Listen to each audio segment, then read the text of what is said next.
This episode of Recording Studio Rockstars is brought to you by Isotope, Native Instruments, Roswell Pro Audio, and Atom Audio. You're hearing my voice right now through the beautiful Roswell Pro Audio Aztec tube microphone, mixed through Isotope, Ozone, RX, and Neutron, all on Atom Audio monitors and headphones. Please check out our awesome sponsors using the links in the show notes. Also, please remember to like and subscribe to our YouTube channel because it's a great way for you to help support this show. Now get ready to rock. The biggest thing that I want to say is like a vinyl record is literally an analog hard drive. It's just encoded information. Like the grooves are information that gets encoded in, and then you have to have a playback system to play that back out. So I call it the caveman hard drive. Instead of spinning at, like, what is it, 7,000 and, RPM, it spins at 33 and a third RPM, or 45. If you just have a disc alone without the encode system and the playback system, they're useless. Like you have to have a way to encode it and decode it, just like we do with computers. It's the same idea, right?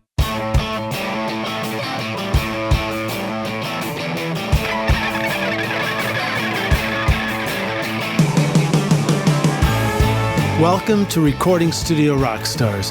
I'm Lid Shaw, and this is the podcast created to help you become a rock star of the recording studio. At Isotope, tone shaping is topping the charts. Meet the Catalyst series, Plasma, Aurora, and Cascadia. Plasma's flux saturation technology brings dynamic warmth and depth to your mix. Aurora takes spatial audio to new heights with lush adaptive reverb, while Cascadia adds exciting delays to your mix, retaining clarity through its smart unmasking feature. Get 10% off Plasma, Aurora, Cascadia, or any of the Isotope plugins with the special code ROCK10 and make your mixes rock at isotope.com. Howdy, Rockstars. It's your host, Lid Shaw, and welcome to Recording Studio Rockstars, bringing you into the studio to learn from recording professionals so that you can make your best record ever and be a rock star of the studio yourself. My guest today here at Podzilla Studios, actually for our first ever video interview right here at Podzilla, is Duncan Ferguson, a mastering engineer based in East Nashville with a true passion for critical listening and collecting all kinds of recordings. Duncan got into mastering naturally and has earned the nickname the music librarian from his close friends. Over the years, he honed his skills to bring music to life across all listening applications. Duncan's mastering studio, the Voltage Exchange, which is right around the corner from here, is all about solving problems for clients. After seeing the shifts in the music industry over the past decade, he's focused on offering solutions for artists, producers, and mixing engineers while making the process as seamless as possible. Duncan believes in collaboration and transparent relationships. Fascinating. He loves having clients present during sessions and sharing his techniques, equipment, and choices to ensure their true vision shines through. It all sounds very like all-encompassing, but I totally get it in the whole process of working and making records. As someone who also collects vinyl, Duncan offers a full-service in-house vinyl mastering and disc cutting with the new Sillitoe lathe. We'll have to find out what that's all about. Duncan's mastering studio, as I said, is right nearby here in East Nashville. I met Duncan, I think the first time around was SAE, an event that was happening there. And then we got to spend an amazing weekend with a group of rock stars here, hanging out at the Toy Box studio with Colin Dupuis for an awesome mixing weekend, which was a lot of fun too. It was so much fun. Yeah. So please welcome Duncan Ferguson to Recording Studio Rockstars. Duncan, are you ready to rock, dude? Oh man, I was born ready. It's awesome to have you here, man. Again, this is our first test run here in the studio. You look great. I'm checking us out on the video, make sure we looked right on the playback, and it seems to be all rolling. Rockstars, drop a comment in and let us know what you think of the look of the whole new studio.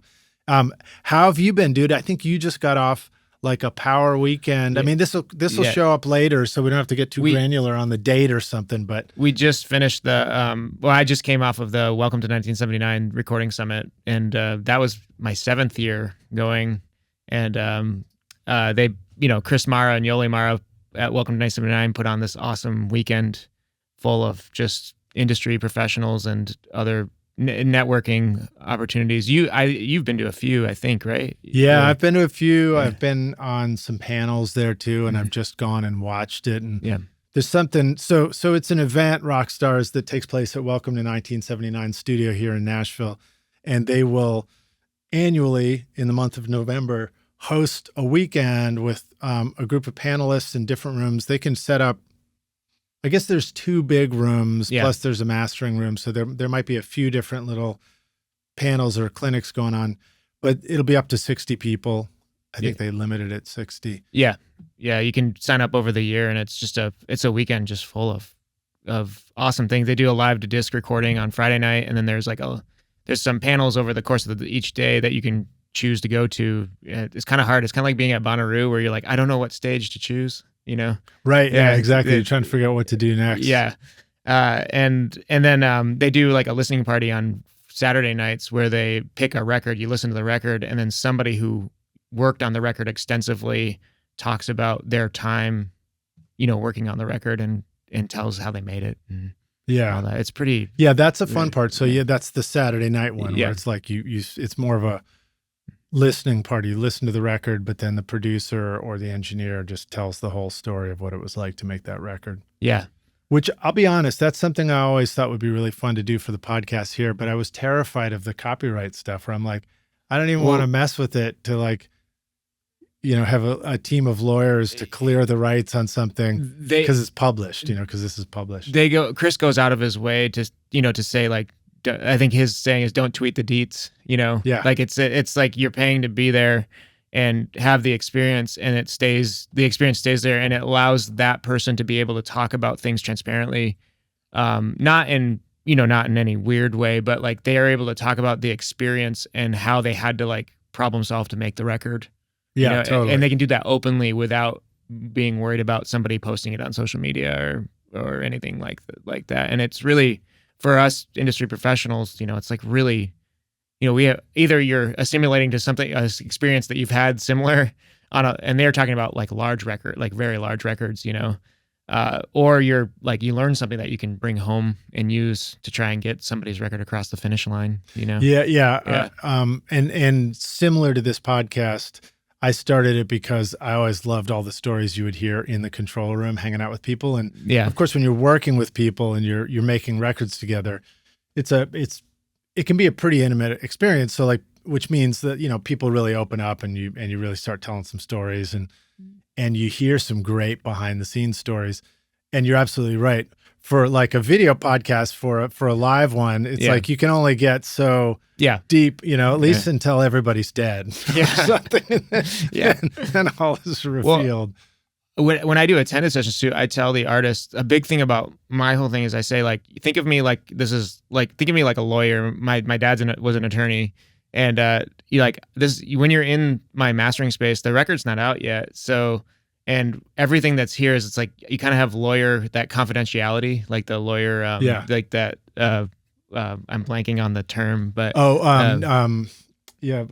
attorney-client privilege. Attorney-client privilege, yes, exactly. You have like mastering client privilege. Yeah, mastering client like privilege. Studio client privilege. I was like, the record's not out yet. Everything we say and do in here, this is a safe place. You may see me, like shift something or do something or but it, like you are the boss and, like you can say anything you want. Like I say, like, was there anything, I always ask people who come in for attendance sessions, like, is there anything in this process that really like bugged you, and you were fighting the whole way? Or was there anything in this process that was just super easy? And it kind of can inform me how to work with stuff in its final state to get it into the format. And it's actually really, those sort of questions are really helpful, but sometimes people are afraid to because of the politics of some things or whatever, they're afraid to talk about it. So I just always say, hey, this is a safe place, and Chris really goes, I think tying that all back in, Chris really goes out of his way to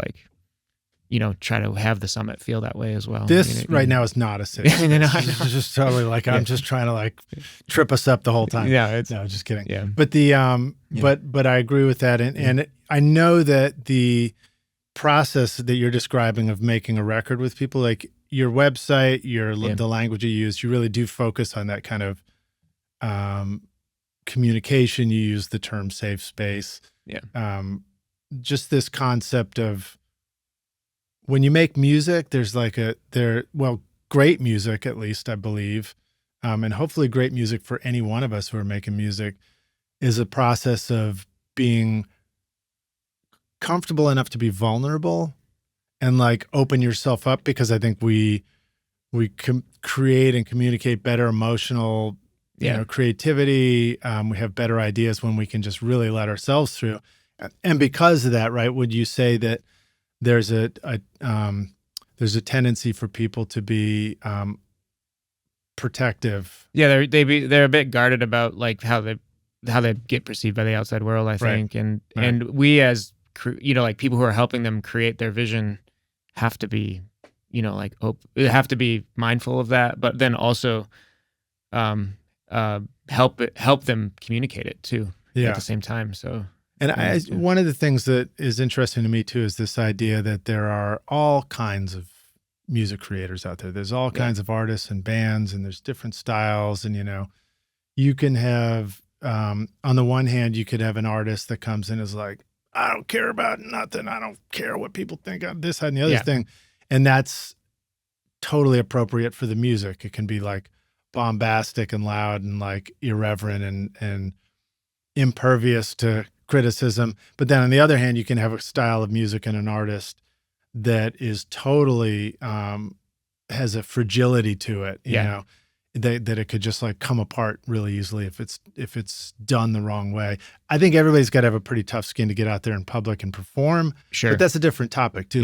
The record making process wouldn't you say that there's a slight difference in that respect? Like when you're in the studio, you need to be able to make the mistake and it's okay, right? I think with sort of like I've spent a lot of time sort of writing about like how the studio has really become an instrument on its own, and I think writing about it like blog writing. It was kind of my thesis in my undergraduate. I did like a long paper of like 100-page like sort of. It was part of my it was part of that was a long time ago. I have to like remember but I wrote a thing about how the recording studio sort of became its own instrument, like the recording studio as a actual production like a tool for creation. And I used examples from 1980 to 1995 and stuck to those specific years of like the modern recording studio coming into existence, as known as the modern recording studio, I think the tools that we have nowadays have allowed us to create this. We can go beyond reality, in performance. So like we can express things, which is what's so exciting. We can express things that are you can't necessarily express on stage. Just right. You know what I mean? Like we have all these tools to now like expand like a virtual reality, even just with stereo, and it's been that way for, like we've been pushing the envelope for, 40 years doing that. But that sort of thing is people can express themselves in different ways that they can't express, like just with one single performance. Yeah. And you can discover. Discover. Yeah. Discover. I mean, you can discover on stage too, but well, so rewinding a little bit, that process of talking about the importance of communication and stuff like that in your mastering studio and process seems very related to, potentially certain styles of music that you might work with or certain types of artists that you work with. Do you think that's accurate? Also, I wanted to point something out. So you can't quite see it on the video, but now that we're on video, we can show stuff up. Sure. Like, check out my nice mug, But Duncan, when he was here for the mixing mastermind weekend that we did with Colin Dupuis at the Toy Box Studio, he brought what he's holding right now, which is this great. I think he brought that, right? Yeah. It's this great, like, what is it? It looks like a piece of paper, but it's really like a tablet, a digital thing. It's changed my life completely. It's the Remarkable Pro Pad. Yeah, hold it up to the camera, and then you can see it. Yeah, there you go. And you can write It's literally just, it's the same. I think I just made you hold your personal notes up. No, you're fine. I don't have that. You're totally, it's the same. I think it's the same. Don't quote me on this. I think it's the same technology as the Kindle, Right. but it's got a writable. Oh yeah. Digital ink. Digital ink. Yeah. And it's like an Etch-a-Sketch, sort of a really complicated Etch-a-Sketch technology. So it's got like a feel to it when you run. Yeah. And so it looks like it's kind of feels like paper. The black thing's sort of a pencil. Yeah. And so you can just write on it and it feels almost like paper. I think it's a little more slippery, but if you've ever tried to write with an iPad pencil, that's really slippery because the screen's so smooth, totally. And, but this, I can actually capture my handwriting pretty accurately, with certain finesse. What if you're like me and your handwriting kind of sucks? Is that still a good thing? No, I think you could work on it. You could do the cursive. I still, I went through this thing in high school where my handwriting got so atrocious that I got, and my OCD sort of kicked in. And I'm like, I got to fix this. So Did you go back to your first grade notebooks? I was like, and practice your cursive letters? I made my handwriting actually look really nice just because it was bothering me. So kind of stuck to that. So I have an iPad in the studio with the Apple Pencil, and it's not the latest one. It's probably a generation ago or whatever.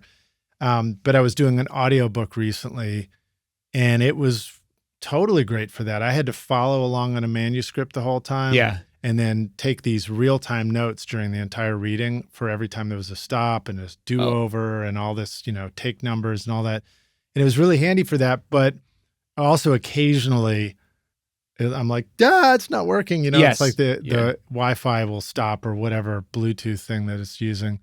And so, I'm all about the pencil and the podcast just because I'm like, it almost never fails. That never, they don't, it's kind of a solid redundancy. It just doesn't break. Right. So, does that one actually, is it pretty reliable? It's been fairly reliable. There's been a few little things to sort of overcome, but I haven't had, I used it for my notes this weekend, and when you were at the event? Yeah. The battery life is great. Actually, I haven't charged it since I'm on 3.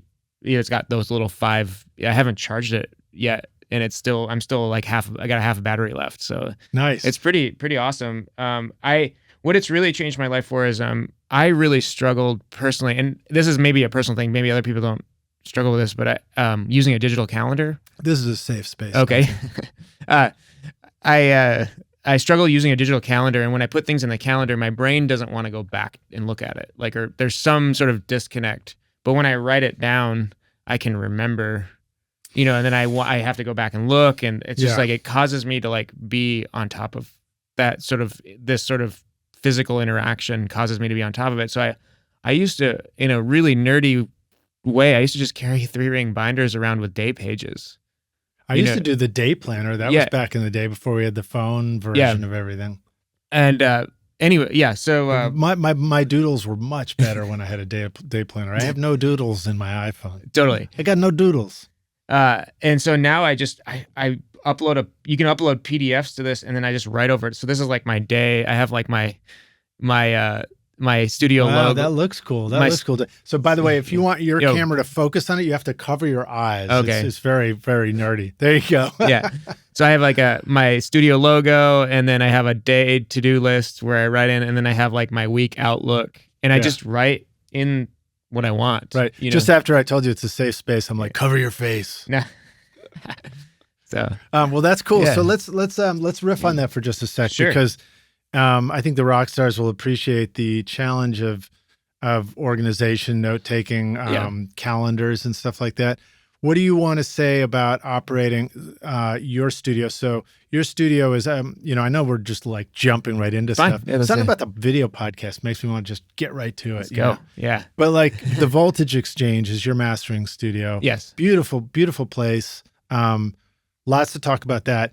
But organizing and scheduling and knowing what's what, and as you said, communication is an important part. So what are some tools or tips for you that you use that help you manage, let's just say, the calendar to start? Sure. Actually, this is kind of like my central hub. I get up, it's actually more of, it's not so much there are a million tools out there, right? We live in the age of, being blasted with productivity, plugins. Yeah.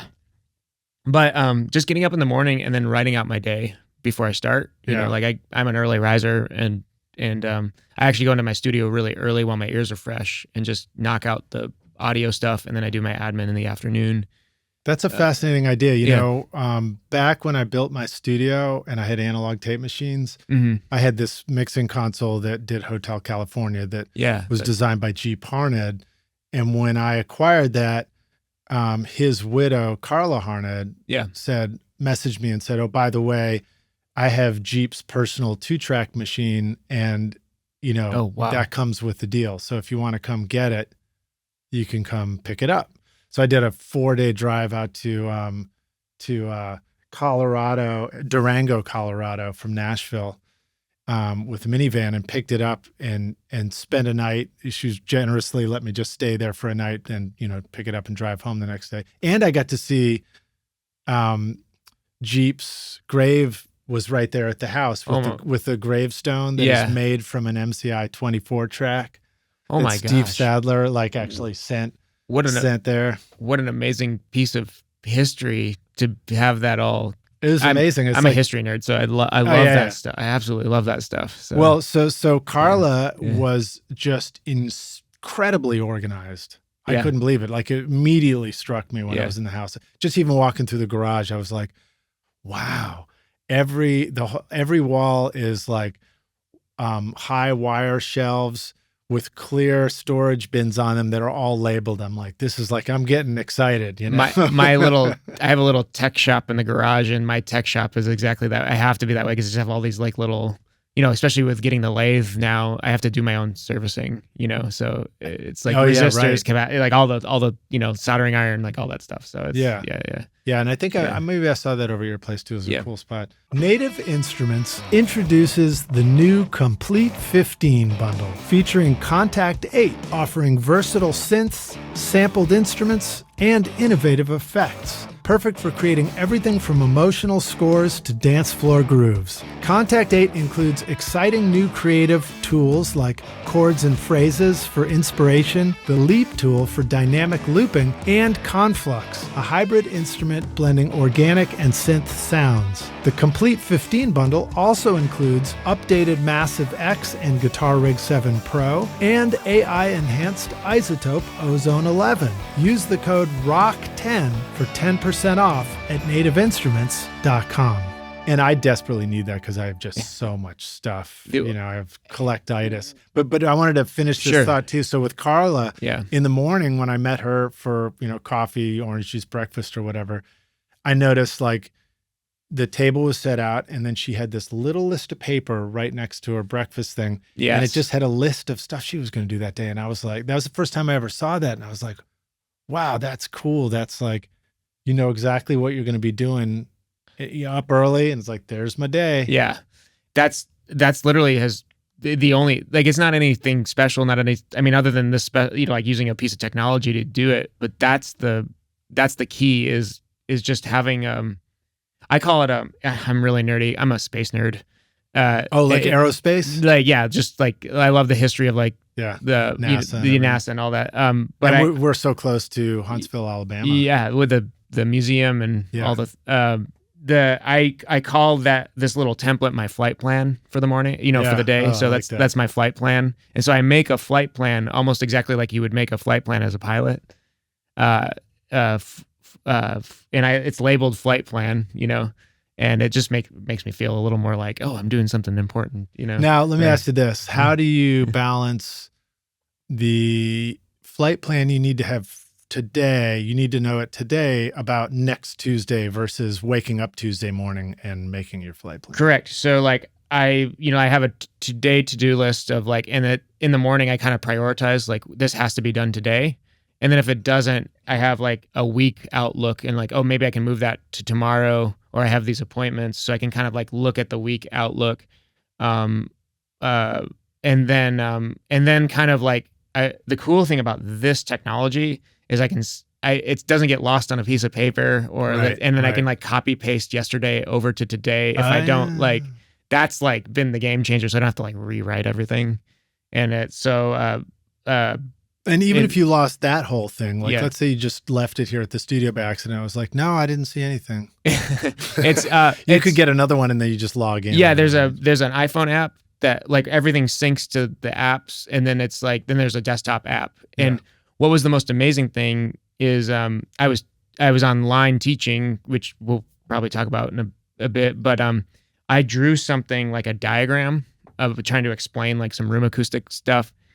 And I drew it on this pad and it synced in like a few seconds. And then I went on the desktop app and I'm on Zoom and I grabbed the drawing and just like exported it as a PDF off of the app and then just opened it up on Zoom.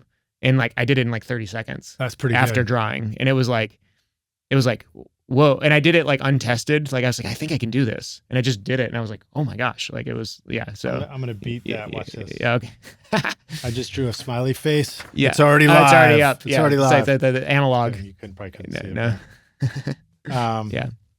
No, that stuff's really cool. And I do love that. Now, what about your calendar? What are the tools that you find are really useful as far as something's in your calendar? I do have a who's booked and Google what's needed. Google Calendar that so on my website I have like you can book a session, and I have like 4 different calendars on there that you can choose from, and then they're all sort of like funneled down, and that goes into my Google Calendar, and that's just like I look at the big things there, and then I just transfer that over to I have like a monthly calendar on this with my flight plan, and then I just have a day sheet that then has a day outlook and a week outlook, and I just sort of start with that big thing and funnel it down. So the calendar stuff goes on the calendar as far as sessions, and then what you write down is more the granular level of what what does that mean for today kind of stuff. It's not like revolutionary, I don't think, but it's a way that I can kind of like step by step keep it organized. I gotta be honest, I don't think revolutions are not what we want with some of this stuff. I mean, I know that sounds counterintuitive, but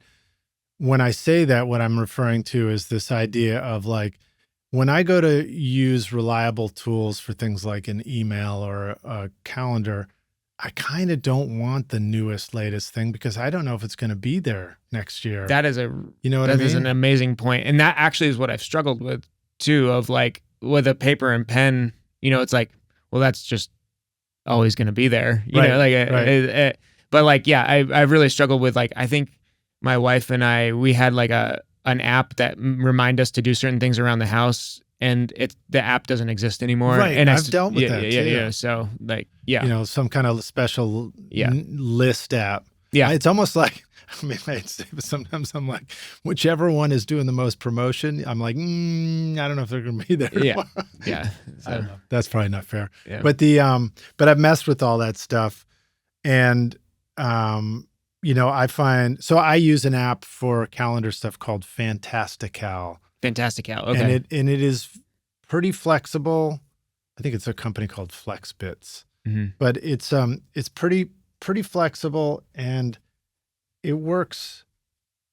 I can't even spell it.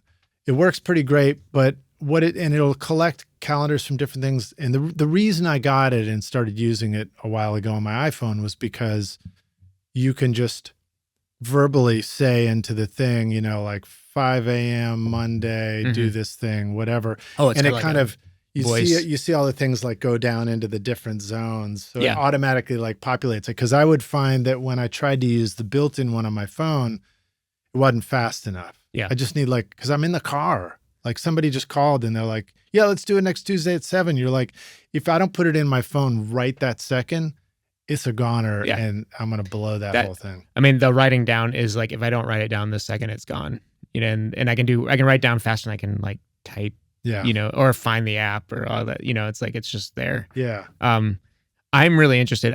The voice thing is really, really interesting because I'm starting to get into Chat GPT pretty heavily. Yeah, me too. Yeah, we were on an AI panel together, Rockstars, recently at SAE Institute. And I'm really, really getting intrigued by the voice.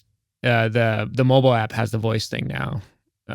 Where you can just have a conversation back and forth. Yeah. I know I spent more time trying to explain that it shouldn't keep being so long-winded and replying to me. I was like, you're telling it to be short. I'm just like, you gotta shut up, dude. I'm just like, I can't think about what you just gave me as an answer because you're still talking. The scary thing is like they tell you to talk to it like a real person. Yeah. And so it's like, it's a little like eerie to be like, I know I'm not talking to a person, but I can talk to it like a person. And it's like, so. I think it's fascinating. It's fun. So the ChatGPT topic, not a brand new one by the time this video comes out. However, my use of it is kind of more brand new for me. I find it incredibly helpful in assisting me on the stuff that I don't think I'm all that great at.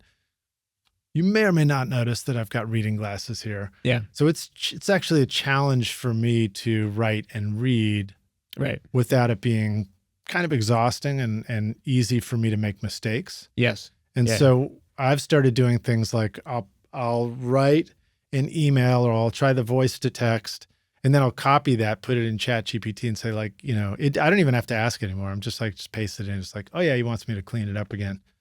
And then it makes it look better. Yeah.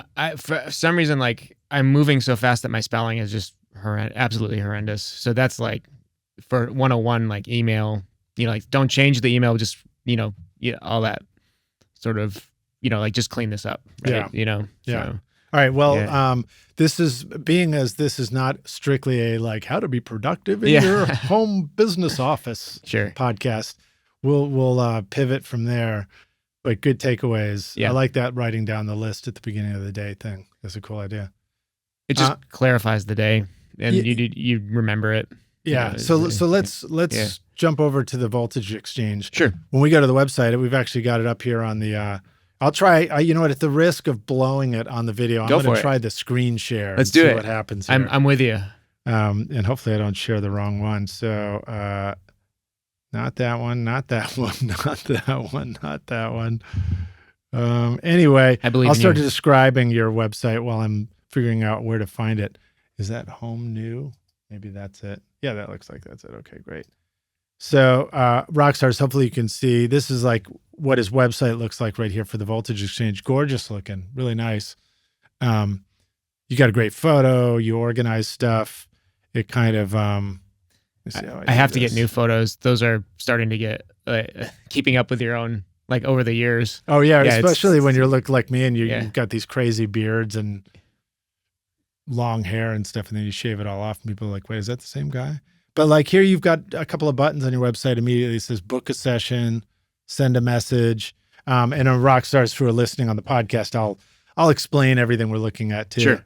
But talk a little bit about your thoughts on creating a website. What did you learn about how the Rockstars could do that themselves for their studio? And then your intention with the process. Cause I see there's this big button at the top, the website is really just like, my whole experience is, I'm sort of transitioning from being word of mouth into, being searchable and all, if you don't know me, you can still book me and find me. I'm sort of in that crazy transition of I've always been word of mouth, and then now I'm transitioning hard over. Right. You're trying to level up. Yeah, and what I've found is just having the website is really just a quick business card, and you want to create on the front page immediately just create something where people can just access you. You have just a bit of information, but then and the way that I have branded my business, not company, but myself is, I want you to have transparent access in some way, shape or form professionally, Right. So just having stuff immediately available where you feel comfortable. Oh, I can dive right in and do X, Y, and Z is really, really important. Not having to dig through things at all. So to reiterate that, it might be common for people to have an experience where they're like, mastering is a little bit of a mystery. Yes. I'm not sure what it is. But I know that I need it. I feel like that's a topic you would hear. And so maybe your attitude is when you come to my website, I want to take the mystery out of it instead of leaving you feeling like it's like you should help me. You should help me curate the website. That's perfect. This is it. We're doing it right now, I guess, right? Very cool. So then the button book a session. What would happen next for somebody? If you click on that, it brings you to 4 calendars. and I offer it for slightly different services. And with each one of those calendars, there's a slightly different form that you can fill out. And one of the calendars is just for digital mastering, and one of the and then a few for a single, like if you're doing just a single song, and there's a form for that just is curated to just doing one song. And then there's a calendar that's there with a slightly different form for doing whole albums or longer EPs. And there's a slightly different form where it has an intake, different songs. And if you have ISRC codes, those sort of other parameters that are catered to more longer format albums or more groupings of songs. And then there's one calendar for vinyl mastering that encompasses the complexity of the details that we need to get a product onto lacquer. So to say that back, yeah, you've got some people that just need a digital master for a single song. Some people have a whole record. Some people want to make a vinyl record. Yeah. And what was the other one? The fourth one is I'm actually considering everything's always an experiment. The fourth one is actually creating a reference lacquer too as well. And I'm actually considering getting rid of that calendar because I can encompass it in the other calendars. What would be the reason for them to have different calendars? And if it just gets if the questions are getting too into the weeds, we don't need to go there. But it's actually to help me organize. Each calendar has a slightly different form, right, that you can click into, and they all for vinyl information. For vinyl, if I'm just this is really complicated, but a lot of times for the vinyl stuff that I work on, I'm actually the mastering engineer. And I walk the client or the artist or whoever it may be through the whole process, all the way through. I go all the way up to plating, and then I hand them over and I help them through the test pressing process. But I hand the client to a pressing plant of their choice, and I have two really great pressing plants here in town that I work with equally. You can give them a shout out right here if you want. There's PMP Physical Music Products. I think you've had Piper on the show before. Yeah. She runs that, and she's another wonderful mastering engineer. And that's Piper Payne. Piper Payne. She has her lead press operator is Colby, who's also her mastering assistant. I just want to give a shout out to them. They've just been absolutely wonderful people to work with and work through things. And then also the Vinyl Lab here in Nashville as well with Scott Lay Masters and his team, also an exceptional team as well. And each pressing plant offers slightly different products and different types of service depending on what you're looking for. And I don't think there's a one size fits all. Yeah. And depending on what your needs are, one may have a product that works really well for your needs, and the other may have a product that works really well for what you need.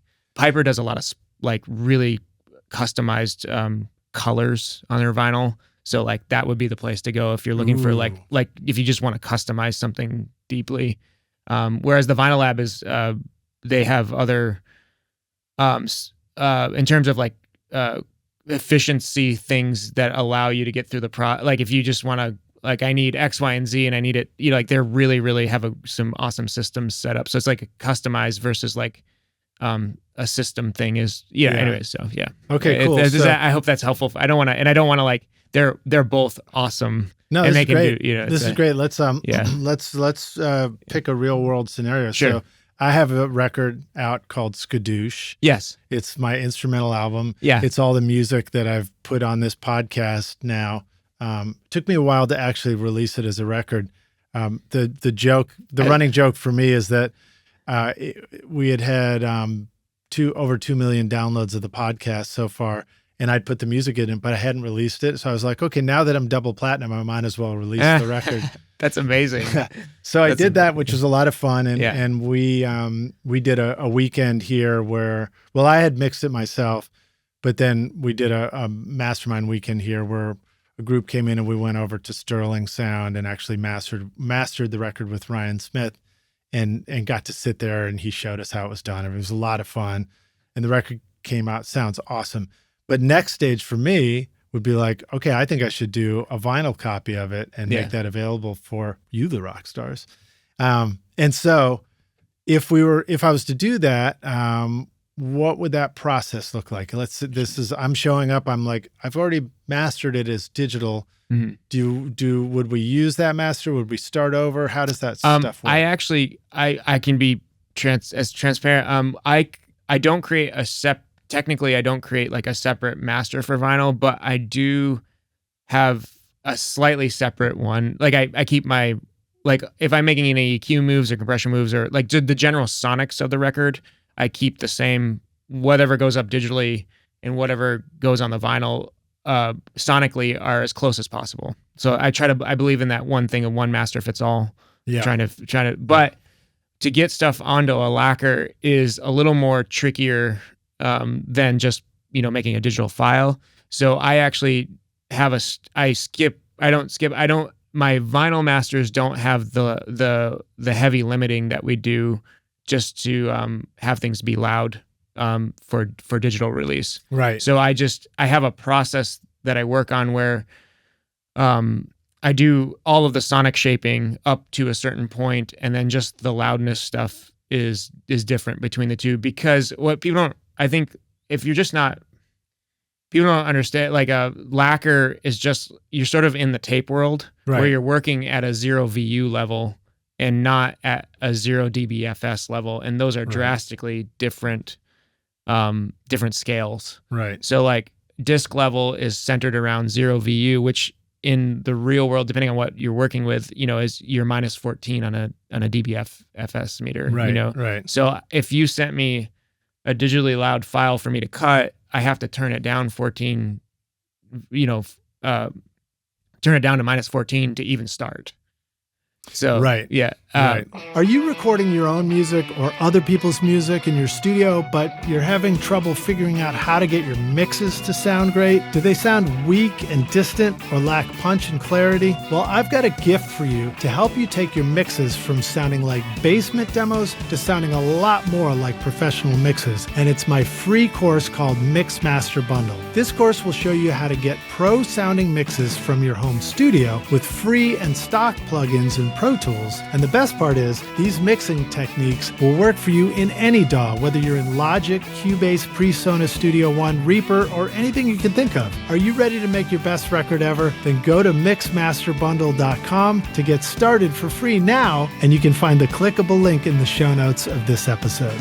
Preferably, you want one that's not quite digitally loud, like maybe it's pre-limited. Do you think a typical, in my example, for where it was mastered, do you think that part of the process would have been sculpting it and then at the last stage going through a final limiting, which makes things louder, and maybe it's possible to undo that back step one Correct. level? That's kind of in general what I'm doing. There's a little more finesse to that too, because some of the times the limiting can add something, that some right. excitement, like depending on what we're doing. Well, it definitely did in my record. It sounds pretty awesome. At least I loved it. And because we're lopping off at the end, we're lopping off a fair amount of transient information. Sometimes the way that we lop that off can actually be pleasing in some way, shape, or form.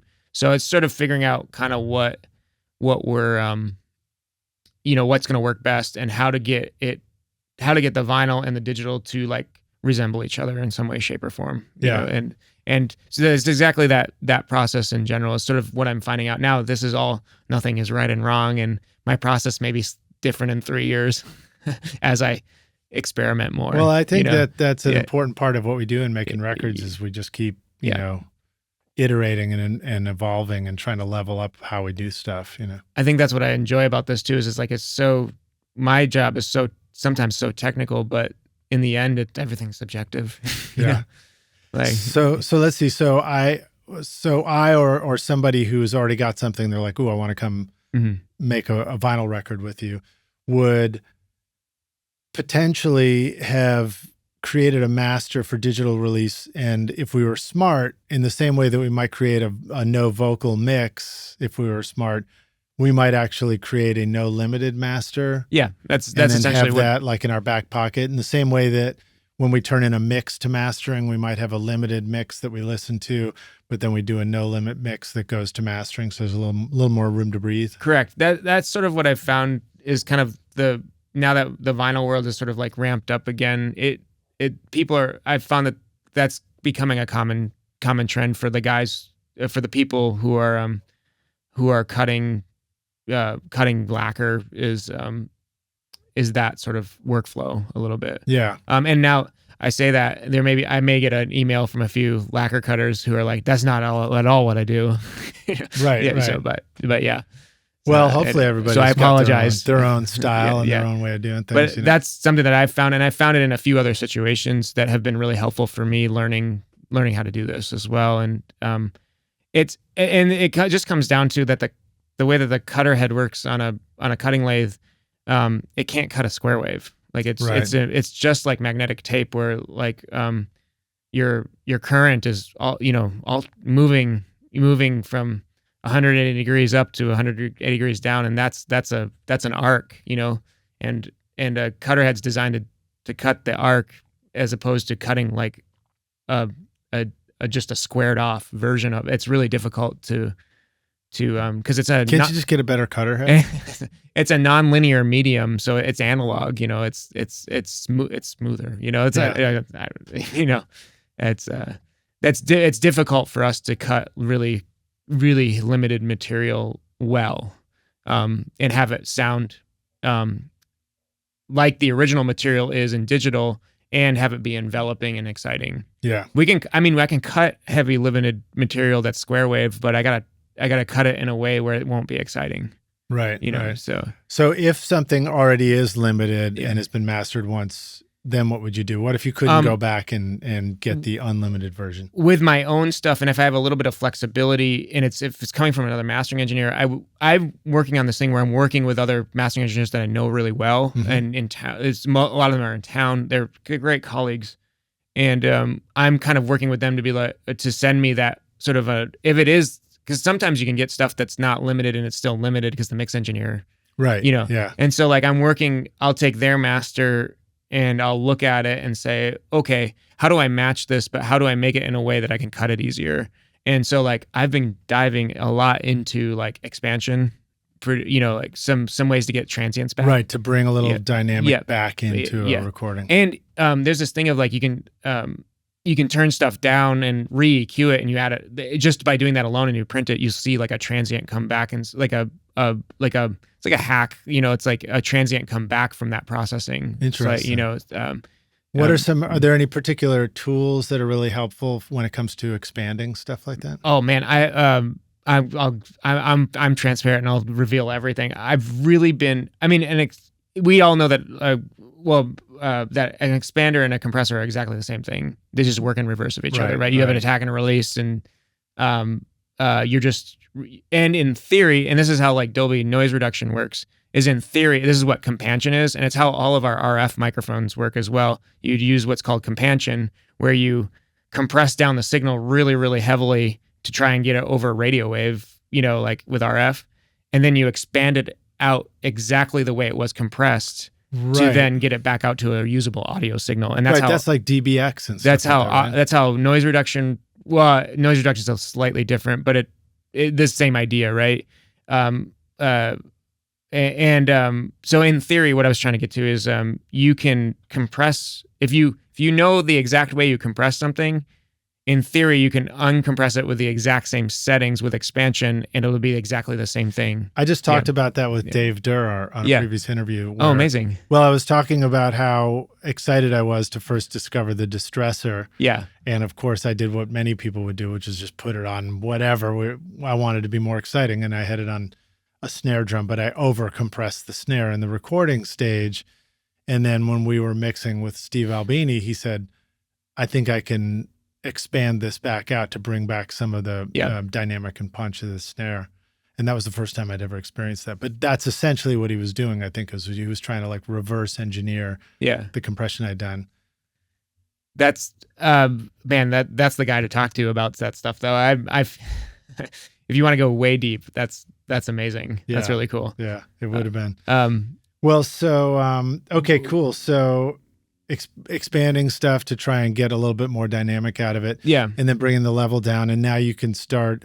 So why don't you describe to the rock stars some of the basics of like, what does it mean to cut a lacquer, and what is the Sillitoe? lathe, and all that, because well, you have a bit of a robot going on over there. I too, do. Right? Well, and it's we're kind of in uncharted territory with the lathe community. So the lathe community, people who are cutting, are at this point, most of the people are cutting on machines that were made prior to 1982, and they were made absolutely beautifully, and they sound amazing. You know, you have the old Neumann machines of different iterations, VMS 80s, VMS 70s, and then some custom built stuff from older platforms. And then you have another company called Scully, which was the competitor company. And those are usually the two lathes. There's one other lathe, but you don't see very many of those out there. But these are the two that people are cutting on this day and age. But there's only like a handful of people in the world that can service these things, and it's really, really expensive to service them, and the parts are becoming few and far between. It's kind of like trying to restore a Model T, you know, like trying to find parts. At this point, a lot of people are just custom building new parts, and it's just becoming really, really cumbersome to really keep these older machines up and running. But that's not throwing any shade at them. They are wonderful machines, and they sound incredible. And trying to make a new machine to get back up to their standards is probably the most difficult thing, because they were so well engineered. The Neumanns have this computer system that allows to look ahead one revolution, and it adjusts pitch and depth of the groove so that you don't have grooves running into each other. And then also you can fit more time on a side, because you can collapse the grooves when you can bring the grooves really close together when you don't have a lot of certain information, so, and there's these analog computers on these machines that can do that calculation. It's all program. Like, so if there's not as much program, you can close things up. And when there's a lot of program in terms of loudness and bass, you have to open them up to make that space. We call it vertical and lateral. And you want to think of it as mono and antiphase. So everything that's, like just stereo information, if you don't have the mono information, it's the information that's exactly out of phase of itself. So like right is out of phase of left, right? Like, and all purposes from a schooling thought is, understand it by mid-side, but we don't really refer to it that way in the cutting world, because we have to be more technical about, this is my history nerd kicking in. Alan Blumlein invented this process in the 1930s, and we're still using that technology. But what's happening is the way to encode and decode the mono information and the out of the side information separately. And so like with the needle moving left and right, that's your mono information, and the needle moving up and down is your antiphase, your side information is, sort of in general. But getting something to move up and down and left and right is almost an impossible thing to do physically. So Alan Blumlein figured out a way to make them move at a 45-degree angle, like left and right and up and down. So it kind of moves, instead of moving up and down and left and right at the same time, we sort of have this 45-degree, this sort of 45-degree movement, which is why our groove, and I may get a bunch of cutting engineers that, rake me over the coal. I may get a bunch of cutting engineers or that like may rake me over the coals for describing it this way. So I'm doing my best. I apologize. But that's why our groove looks V-shaped. Like it's because it's moving 45 degrees both directions, up and down, left and right. So, and it was the way that they could get that encoded properly. The biggest thing that I want to say is like a vinyl record is literally a analog hard drive. It's just encoded information. Like the grooves are information that gets encoded in, and then you have to have a playback system to play that back out. So I call it the caveman hard drive. Like, and it, instead of spinning at, like like what is it, 7,000 and 7,200, RPM. It spins at 33 and a third RPM, or 45 or whatever yeah. And if you just have a disc alone without the encode system and the playback system, they're useless. The information on it doesn't, like you have to have a way to encode it and decode it, just like we do with computers. It's the same idea, right? So on my machine, so I'm in new territory. I have a machine that called a Sillitoe cutting lathe. So after I shape up everything and get things mastered, I have actually another computer program called Space and Time Control, which is proprietary and connected to my lathe. It automates the lathe, and it also does all of the predictions. So instead of having a computer like on the old Neumann lathes that does those like pitch and depth predictions in real time, my program actually does. I drop the files from my mastering program into this program, and it does like a calculation of what, depending on what I have the parameters set at, like how loud it is versus like how much land I want, which is the space between the grooves, and what's my basic depth of those grooves. Yeah. Yes. Land is the dead space in between, what they call it either dead wax, or they call it the dead space in between grooves, and how much we can control how much there is, so I load that into my computer, and then my software makes a prediction, and it actually gives me a readout. Like I get a visual disk of what my grooves should look like based on what my files are. And then that information is then sent to the lathe while it's cutting as a prediction. And then the lathe follows that prediction. iZotope is truly amazing for mixing and mastering your music, like the new iZotope Plasma plugin featuring flux saturation, which helps you sculpt the harmonics in your sound, enhancing the excitement and clarity of your tracks and mixes. And Ozone, with its built-in mastering assistant, helps you analyze your mix, suggesting all the settings you need for a professionally mastered result based on your chosen style of music and EQ curve, or reference a specific song if you want. Ozone features sophisticated yet simple modules like clarity and impact, low-end focus, stabilizer, imager, exciter, and spectral shaping, along with powerful dynamic EQ, compression, and limiting, allowing you to adjust the settings to your taste so it sounds incredible. And with the magic of master rebalance, you can even manipulate the vocal, bass, and drums separately at the mastering stage. Use the code ROCK10 to get 10% off Plasma, Ozone, RX, or any of the fantastic plugins at iZotope.com. Howdy, rock stars. We're back now for the jam session, aka the second half of the show. Joining you right here at Podzilla Studios at my place in East Nashville. My guest today is Duncan Ferguson. Duncan, are you ready to jam, dude? Yes, jam's my favorite. So. Awesome, man. Well, let's hear more about your studio too. So, the Voltage Exchange, beautiful place. Really has a gorgeous look to it. There's a video that I found online where you did an interview with Wilson Harwood. Yeah. The Soundproof, what is it? Soundproof Your Studio show, if I'm saying that correctly. I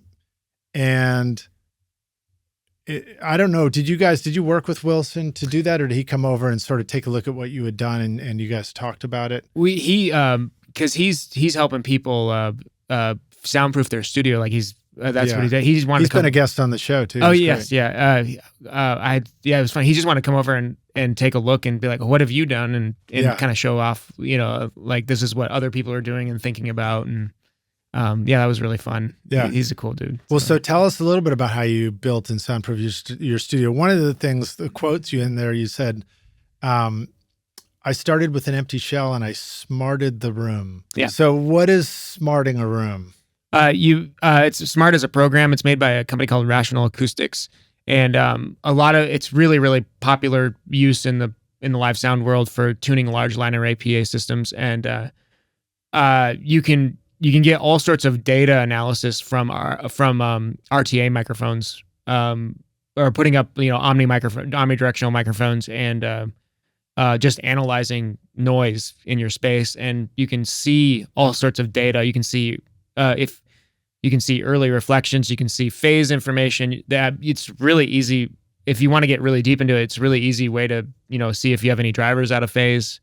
It's a really expensive program, so it wouldn't be a great use of that, but for basics. But so I was able to, when I built my room, I put up an RTA mic. I put my speakers in place and just shot a bunch of weird noise, pink noise and tones and sweeps. And so this is just an empty box of a space at this point, just echoey. Yeah. Nothing about it sounds good yet. And sort of figured out exactly where my problem spots are going to be. And I had some pretty extreme restrictions with my room just based on its dimensions. And how would you describe a problem spot when you're shooting that out? Let's say you've got this software and you see something, you're like, that's a problem. Just modes and standing waves where things are collecting in areas in the room, and then where things are canceling. And what does that mean when you look at a chart? Does that mean there's like a huge so like peak in one spot? When things are summing together in one area of the room, they're summing together and you get like a big bump, in a certain frequency area. And then the direct opposite, usually with standing waves, it's like a really drastic like dip in one area. And you had Carl Tatz over, and he explained one big problem area for a lot of people is around the 120 hertz area. And it's kind of like has to do with like the architecture that we're just, like standard size rooms, speaker technology that just ends up being a huge problem spot. Now, when you do this smarting the room test, you already have to have your speakers in position, right? Yeah. Otherwise you don't know what you're testing. And I can also like I get them in a relative position. I know I'm going to do some fine adjustments based on some of what I'm seeing too. If you, so if you have a big bass boost, you might move them away from the wall a little bit or something. Yeah. Well, there's like quarter wavelength depending on, like I have the big PMC IB1s, which are transmission line. So there's not a lot of bass coming off the back of those speakers, but still I made some soffits behind them to sort of absorb some of that as well. I could go really deep. That's cool. You want to, and the angles of your speaker, there's the AES standard of having them at 30 degrees. I've found that the 30 degrees is sometimes too tight for near field monitors. So having them a bit wider actually really helps, not have too much buildup in the center of your image. What is 30? When you say at 30 degrees, what does that mean? It's the equilateral triangle of the listener at the point of the triangle, and then the speakers at the two other ends of the triangle. Am I remembering this wrong? Isn't that 60, 60, and 60 makes an equilateral triangle? Yeah, because that's the half. The 30 degrees is the half of the triangle. I got it. 60, okay. Yeah. Okay. So, all right. Sorry, my right. brain moves fast, and that's good. That's my job. You got to slow it down. And break it down for us. And because the other thing, I want to give a shout out to Ryan Smith and Joe over at Sterling. I was talking to Ryan this weekend, and we were talking about the things that I was talking about teaching and the things that I have to remind myself because we live in it every day, and then you get so used to it you don't think about it anymore. That's something that I, like when you say, oh, isn't it 60 degrees? All of a sudden, oh yeah, 30, but it's only half of the triangle. And then like everybody who's listening to you is like, what are they talking about? Like you don't remember that. You're moving so fast because you live in it every day that you have to remind yourself some of the basics. So an equilateral triangle, essentially to describe it for the podcast, picture a triangle with three equal sides, right? Yeah. And one side is the speakers in front of you from tweeter to tweeter, I guess. And then the other sides are the tweeter pointing to your head from the left side and from the right side, so that it creates a triangle, and your head's sort of in the apex of that triangle, right? Correct, yeah. And I've actually found that there's a famous studio designer in town named Steve Durr. Yeah, Steve's great. He's been on the show too. Oh, has he? Oh, awesome. He had said that like even like they've found that like stepping back from that triangle a little bit, you feel like it's more natural as well. So I feel like that equilateral triangle is sort of like a really good like center point for yourself, but you're going to then manipulate it a little bit to your liking to like make stuff feel like if it feels too close together, you make them wider. If it feels too wide, you bring them closer. I was just in a friend's room the other day and helping him get his speakers. Like he said he was sort of struggling to get his mixes. You have friends? Yeah, I have friends. No, I don't. I thought we just lived in our studios by ourselves. That was the joke this weekend of like the only time I get out is the recording summit. Right. It's like I just live in a cave all day with my studio assistant Buster, my dog, and then it's like it's our one time that we can nerd out, outside of the. Well, in the spirit of Halloween, because I did the gig here and I got to sing the line, Buster makes me feel good. There you go. Yeah, that's amazing. That's all right. So Yeah. back to dead seriousness Yeah. here. So you've set up your equilateral triangle. You got your speaker set up. You shoot out your room with your smart, and then it starts to tell you that there's problems in certain modes. When you treat the room, there's what I remember learning is that there's frequency zones. There's everything below 300 hertz enters the zone of room modes and pile ups of frequencies or cancellations of frequencies that we need to try and address.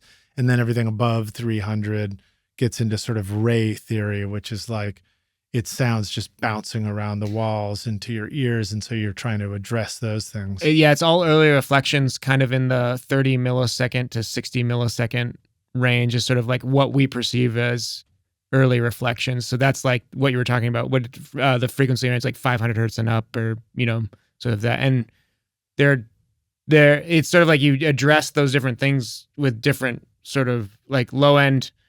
A lot of times you're creating bass traps, in mostly all the time corners or like a solid wall of some kind usually it's a back wall.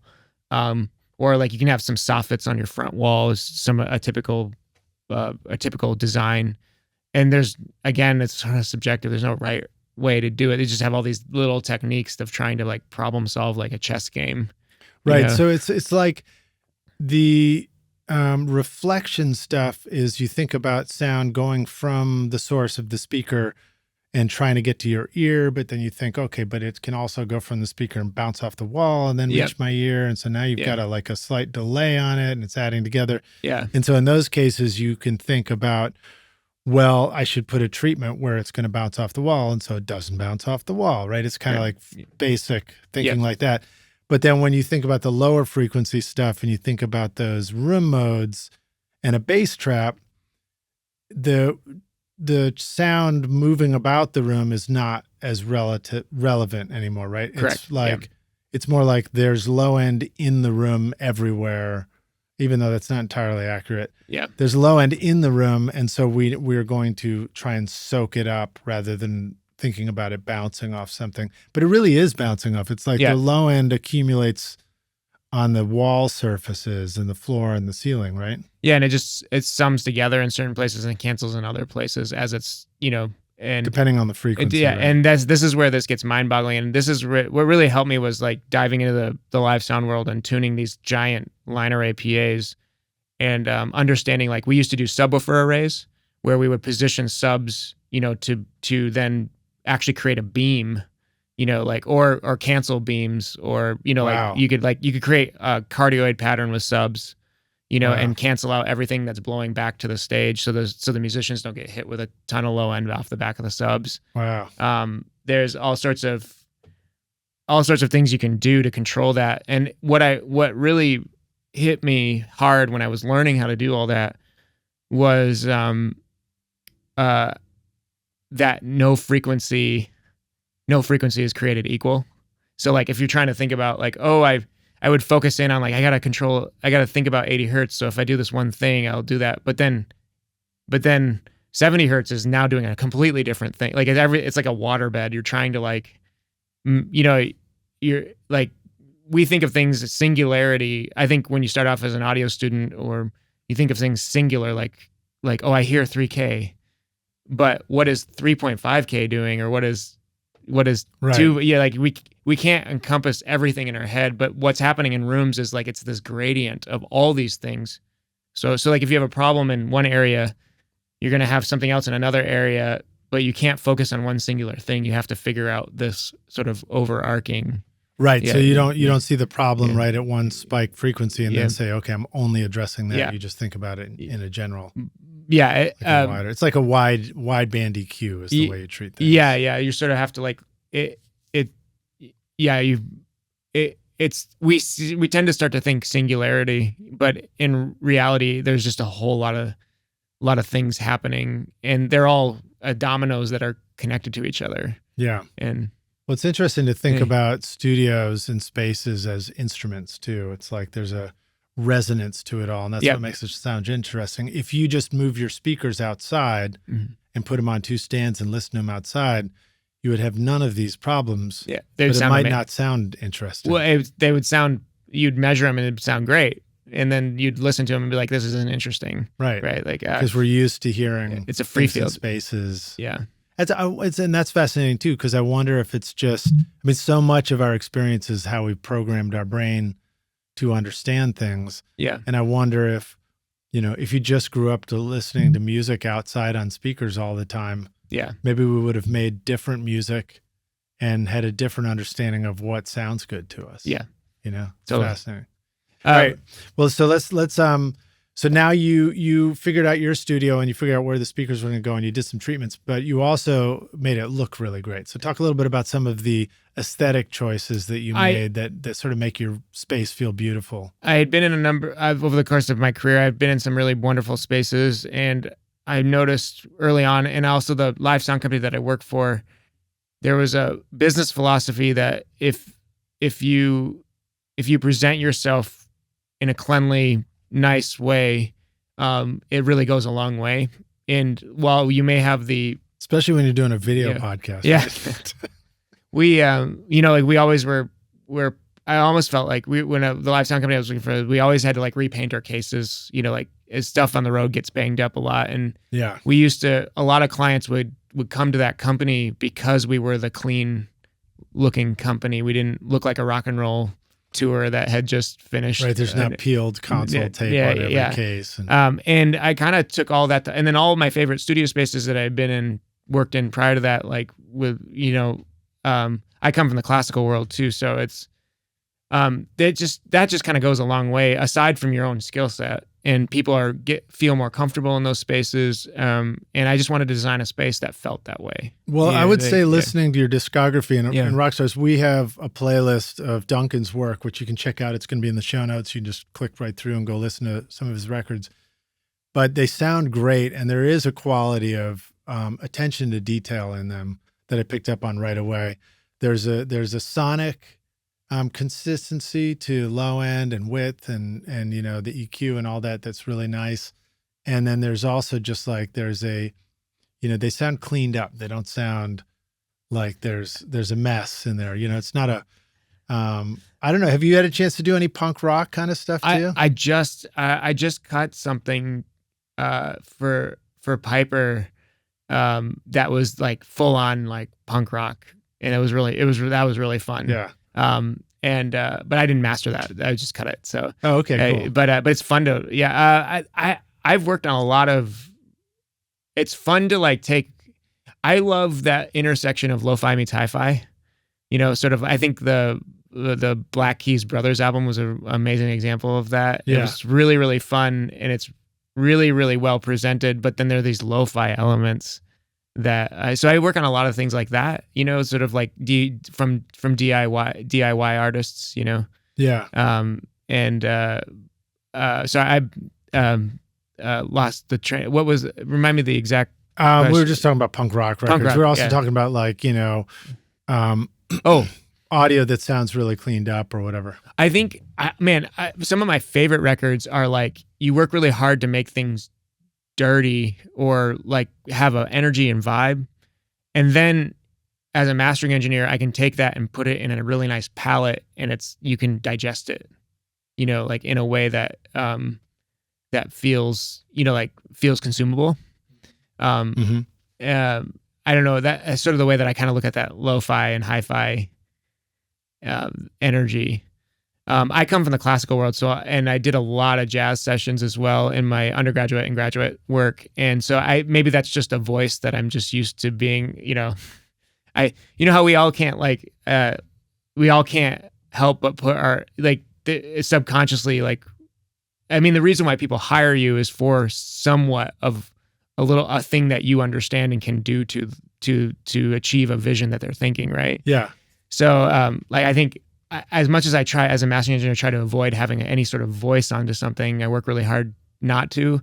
I think sometimes that sort of can seep out, Well, and that's an interesting topic because I've heard variations on mastering with that approach and that attitude. I've heard mastering and I've heard people describe mastering as a process that should have a transparency to it. Like the mix did what was supposed to be done, and it's a question of, bringing it over the finish line, but not changing the creative vision. But then I've also heard mastering.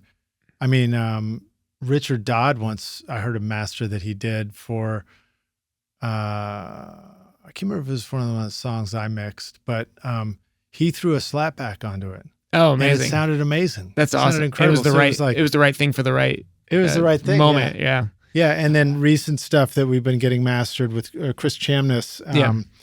He's working with somebody new. I'll have to come back with the name, but there's a quality to it that sounds bold and like willing to, expand the vision of it. And I love that stuff too in the right setting. I think there's like not one size fits all. And I kind of choose depending on what the project needs. And actually, cutting lacquers for other mastering engineers has been a real sort of revealing of that a bit. So like when a project comes in, I'll evaluate like, okay, do I need to be hands off with this and like just transfer the mixes and, do like Ian Shepherd says, do little harm, do no harm. Right. Or there are other projects where I said, like the mix can really use X, Y, or Z. And I think this is actually their intention. So I can take it a bit further with enhancement sometimes in the right, and then reading those sort of street smart cues of like, I think they were going this direction. So I can help them get there. Yeah. And I think maybe that was the Richard Dodge, so there was a feeling in that, Yeah, I think he definitely just was following whatever his instinct was and just going for it. And so, but with lacquer cutting, like, especially with the high caliber of like some of the mastering engineers who I'm working with for trying to, trying to preserve what they did on the lacquer as much as possible. Like that's a complete hands off, and then getting the lacquer to translate to the digital, so. Rock your music production with the updated Complete 15 bundle from Native Instruments, featuring the new Contact 8. This comprehensive collection includes a fantastic range of versatile synths, sampled instruments, and innovative studio effects, giving you everything you need to bring your music to life. Whether you're composing emotional scores, deep dance floor grooves, or experimenting with sound design, Complete 15 has you covered. Discover powerful plugins and instruments that guide you from the initial idea all the way through to the final mix. The included Contact 8 introduces exciting new tools like chords and phrases for instant inspiration, the Leap tool for dynamic looping, and Conflux, a cutting-edge hybrid instrument that merges organic and synth sounds in real time. Plus, enjoy revamped versions of Massive X and Guitar Rig 7 Pro to take your sound to the next level. Then polish your mixes off with the AI-enhanced iZotope Ozone 11 included in Complete 15 bundle. Use the code ROCK10 for 10% off at nativeinstruments.com. Well, so let's talk about the tools, some of the tools that help sort of clean up a recording too for mastering. Yeah. Is iZotope and RX one of the things that would be a typical part of the process? I use it every day. And it's amazing how powerful those tools have gotten. Like I go in and if there's certain, even on the mastering stage, and I am open and transparent about all this, but like, even if there's even some mouth ticks or pops that I feel on the mastering side, like get brought out, like as you start cleaning things up, just, I go in and take those out with iZotope. I do make sure that to tell the artist, hey, I'm doing this, like if you wanted that in there as for like authenticity, I'll leave it, but this feels distracting, like sometimes even like, like there's high frequency things that sound like edits, but they're actually like mouth. Just mouth. Yeah. Because the reason is because the mouth gets so amplified through the mix process. Yeah. That just the little bit of spit and, moving your tongue around or whatever. And a lot of times I'm catching edit, like some edit stuff, like, when a tracking engineer or mix engineer listens to things over and over and over, your brain glosses over some of that stuff too, which is not they're focused on other things too. They're focused on getting it to like have this sort of thing. And so it's sort of like it's like a mini proofread of like, oh, like we spelled that one little word, we missed a letter in that word, or that whole thing. So I'm a lot of times I don't even send the mix back. I can clean it. I can clean the edit up with spectral editing, between Wavelab and RX, Yeah. Let me see if I can see if there's anything fun to look at RX wise. My internet's not really working, so might have to blow that idea off.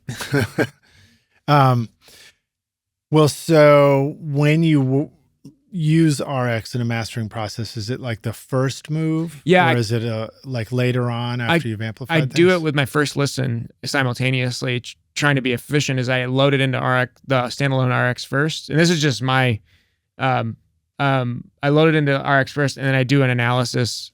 I sort of listen to it, make some notes, and then try to catch that stuff before I before I load it into WaveLab, which is my mastering program. So first you just do an audit of the music and just sort of listen carefully, which is a big part of what you describe on your website too, the critical listening. But in other words, you don't just automatically do stuff, you listen to see where it needs to go. Yes. Yeah. And I actually, with my handy dandy notepad, like I just make some notes, and like that first listen is so critical. Like my first impression basically takes care of 80% of what I'm going to, like if I don't get that first listen and be completely objective to it, then I feel like I'm not as efficient as a mastering engineer to really evaluate what it needs. Yeah. From like my background or it's true. It's true for me in mixing too, and other things where it's easy to keep getting. It's like we're so good at hearing things that we could do.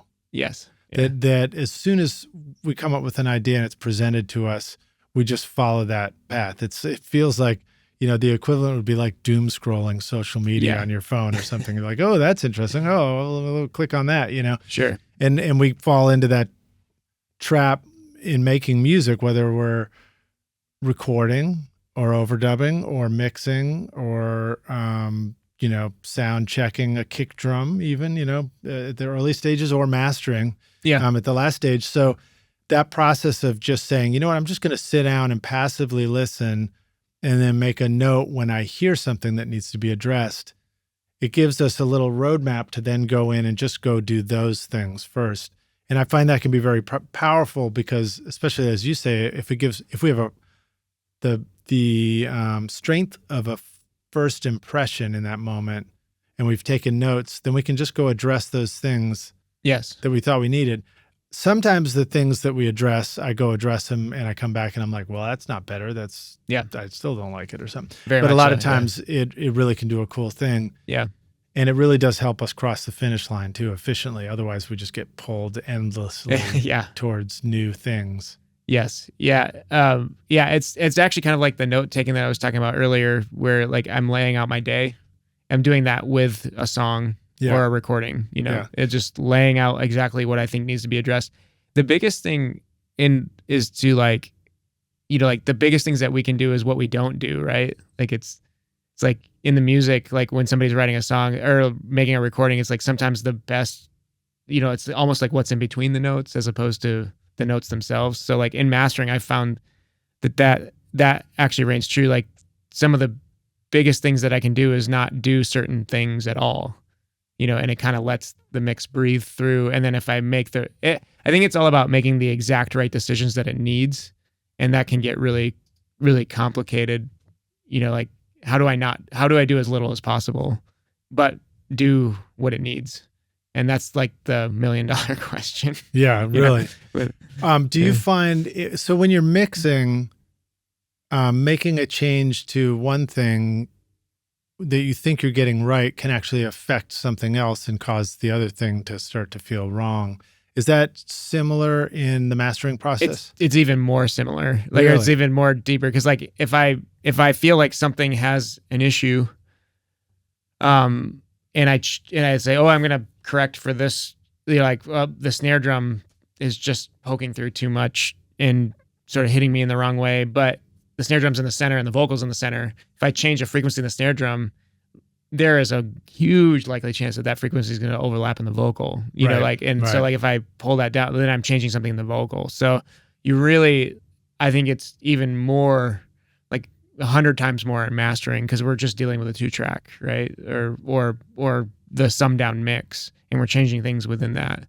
I remember my first, one of my first cars, when I would install my own stereo systems, I had a graphic equalizer that I got at one point, and I put that in there. And it was a lot of fun actually to go down and like tweak it from song to song. And I felt like it was one of the first learning moves for mixing, is like adjusting the EQ settings in the car. Have you ever found that, and I know we have digital ones, my Tesla has a little graphic EQ. I could mess with it. I usually just leave it flat, but do you think that's a kind of a fun way for people to begin to explore what does mastering mean? Is like start taking a finished thing and just EQing it and seeing what happens? I think that's great because it can reveal a lot of things, especially like actually that's a great way to help understand low end and how low end affects you, and how it moves around in different spaces, especially like when you're dealing with like bass notes. Like the biggest thing that a lot of times what I deal with in with mastering is uneven bass notes that pop, or uneven, not bass notes from a bass guitar, but like when the mix gets summed together and the mix engineer may not be in an environment where they can hear that very well. We get a lot of like inconsistent motion in the bass of like different things that are summing together. And so like I can go through and like keep the mix relatively solid as they intended, and then just kind of like get that to feel more consistent and like have it, and it makes the mix more enveloping, in my opinion. So sometimes there are, with bass instruments and bass guitars and things like that, there are certain chords and notes sound huge in the low end, and other ones seem to like the low end can seem to go away and stuff like that. How would you talk about that, and how would you possibly address some of those things at a mastering stage to figure it out? Or how do you even advise the mixer to go back and address it? I try to not send stuff. I'm going to answer that with almost a different topic. Developing trust, like I have a lot of return mix engineers who enjoy what I do, and it really becomes a symbiotic relationship where you build that trust between each other, and then you kind of like that safe space that you open up.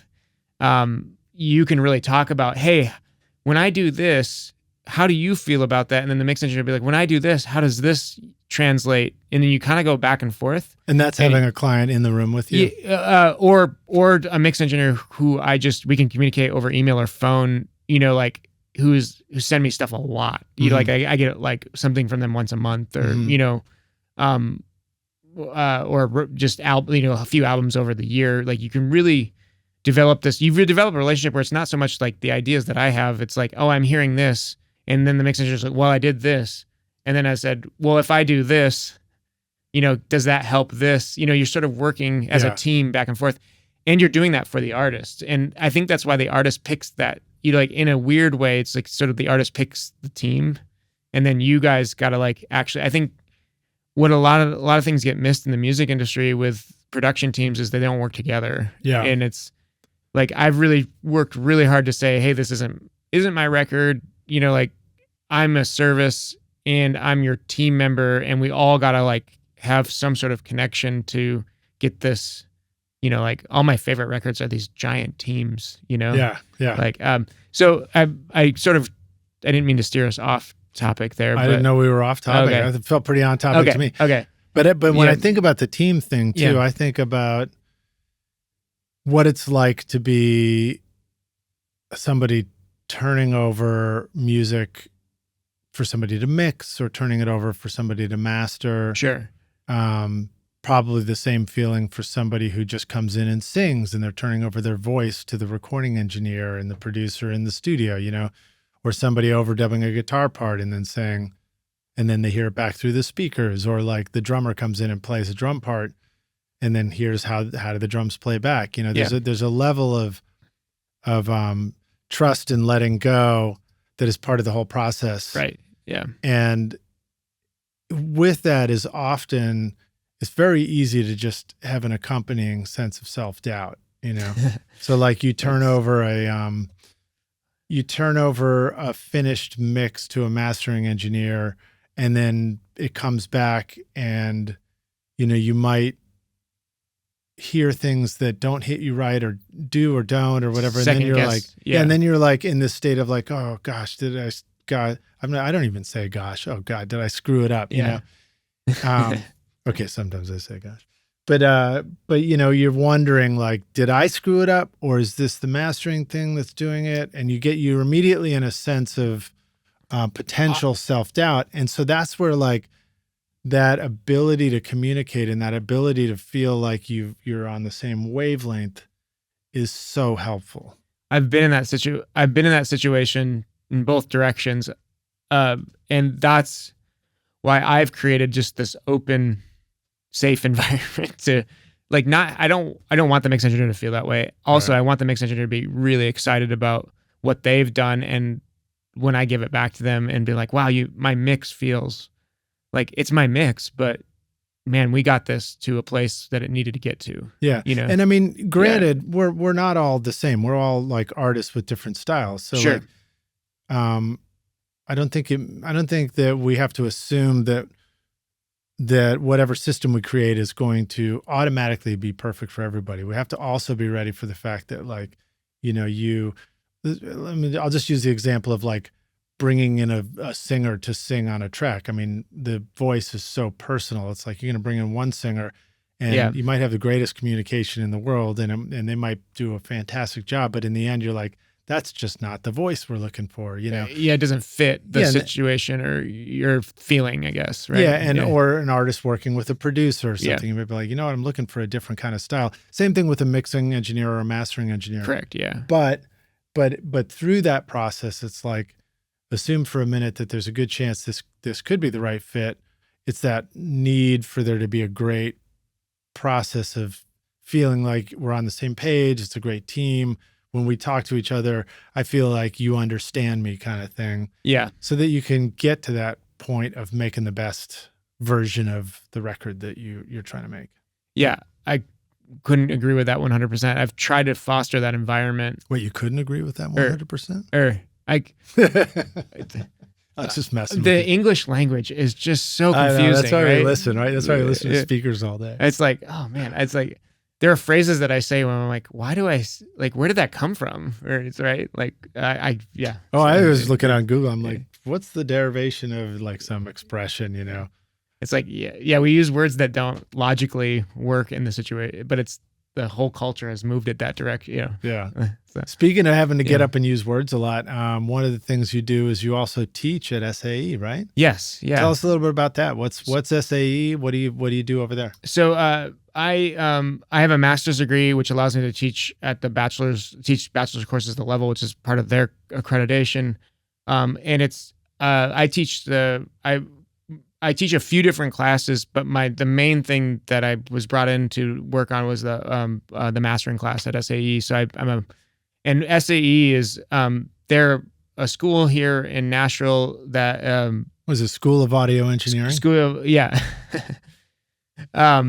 They have multiple campuses around the U.S. And they're owned by a large parent company in Australia called Navitas. That's an educational company. But it serves a demographic of students who maybe wouldn't have the opportunity to go to like a major university. I teach night classes, and I feel like it's a really great way that I can give back to the community. And I was looking for something where I could do that. And their philosophy is they don't want academics who are tenured working. They want like actual people who are working in the field that can give students, they can give students the real time on the ground, like what's happening. And that feels really authentic. And I'm able to just say, hey, this is what I do every day. And these are the things to think about. And if you sort of in classes, So, I like SAE. It's a cool spot. Yeah. I think that it does have a feel of like, it's like a working class. Shout out to Matt Boudreau and working class audio, but SAE feels like a working class audio education program. Even down to the thing of like, I went to them and say, hey, could I, do we have an avenue for publishing like something, like, cause I know in major universities, like if you're tenured, you're required to publish, things. And the the person who's running it, who's one of my supervisors, said, "Oh no, that we don't want you. We don't have avenues for that because we want you to just give what you like. We hired you because you're working in mastering every day. Yeah. Like don't worry about publishing. Just give them what you're doing every day. And what you're working on, what you've all that sort of thing. So it was, so you're teaching kind of like counterintuitive because they come from the academic world where that's like So you guys are teaching in classroom settings over there, but also sort of internet settings as well. And so I do half of my classes in person and half of my classes online, and I do it from my mastering studio. So that nobody gets a full class, you just do a half a class. Just kidding. Our classes, we have 4 hours. You also, the cool thing about SAE is you can do a bachelor's degree in about half the time because they run their semesters all year round, and the semesters are like condensed into 7 weeks, and you are immersed in like only 2 classes per semester. So so you really focus. It's like an accelerated program. Yeah. That's good. That tends to be good for me. I do well when I can just focus on one thing at a time, but I also have learned that so often we only get to focus on one thing at a time for a little bit, and then you got to put it down and go focus on something else. And so for me, a big challenge has always been like, okay, how do you learn the shit out of something up to this point and then put it away and know that you don't even get to come back and relearn it again for 6 months? Yes. And then how do you pick up where you left off? Yeah. I struggled with that. Like, cause I just always wanted to like, if I'm not in it all the time, like it's like a language, you use it or lose it. Right. Yeah. It's like, I don't know. I do things like stuff like this, like figuring out how to do a video podcast. I'll deep dive, learn something for a while.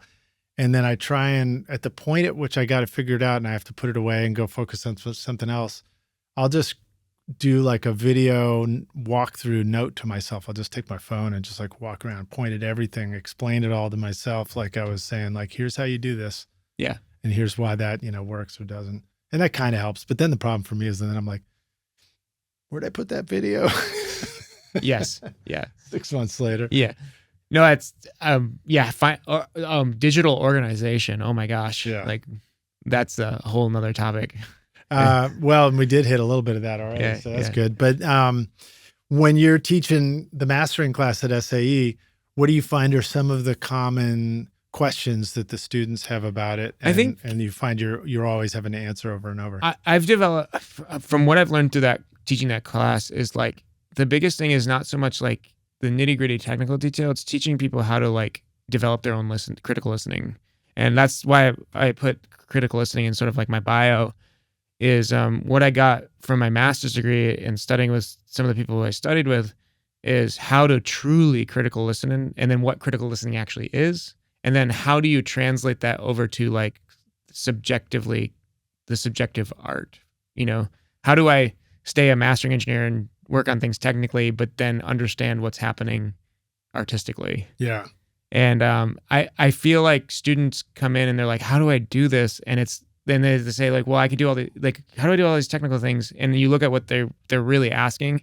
It's like, how do I actually listen?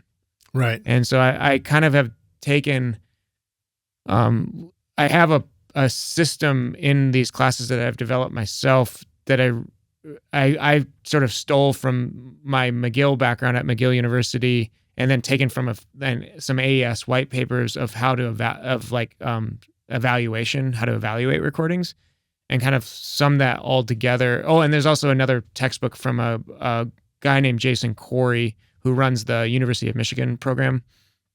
And he wrote a book on critical listening as well, a really awesome textbook. I ask everybody should check that out. And he's another McGill alumni. I think he got his PhD from McGill. So. McGill's up in Canada. Yeah, McGill, Quebec. Yeah. In Montreal. Were you studying under George Massenburg? Yes, George Massenburg, Richard King, Martha D. Francisco, and Wisław Wojciech. It's hard to say. It's Polish, so it's trying to pronounce his last name and spell it is. Those are the 4 people that were there. George has since retired from teaching, and he's back in Nashville now as well. So, and I know you've had him on the podcast before. Yeah. He was on the podcast. Yeah. So, he joined us remotely at the time, and then of course I've been in his room at Blackbird. Yes, the diffusion, which is incredible. Diffusion room. The diffusion room. Yeah. We discussed that a lot in class, so that was fun. That's a cool thing. Yeah. Do you feel like the time that you've spent watching YouTube videos, trying out mix tricks, and tweaking version after version of your mixes has gotten you nowhere? Have you been looking for more of a simple and straightforward step-by-step process for creating a pro mix that won't take years to learn? What if you could have a Grammy-winning mix engineer who understood all of your struggles and could coach you through them? If you struggle with any of these questions, then the Ultimate Mixing Masterclass is just for you. Now you can discover the proven step-by-step mixing system from Grammy-winning mix engineer Craig Alvin for consistently creating a pro-quality mix in your home studio that will sound great everywhere.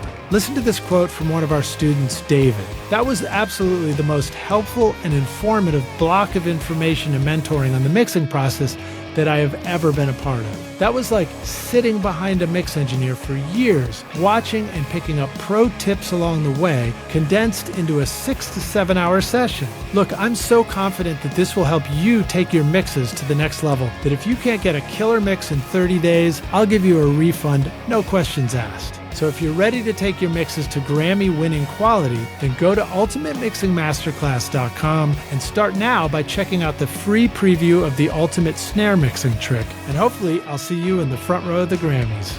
Yeah, the ability to listen. So one of the things that I think of when I imagine learning critical listening is like, you're learning to listen for things that you didn't know what they were before. And some of that comes just with experience and time. I mean, like I hear things in a recording, in music, in production that I'm sure I couldn't have heard initially, but I hear them immediately. And there's stuff that is a level of technical stuff where you could probably put a name to it and explain it.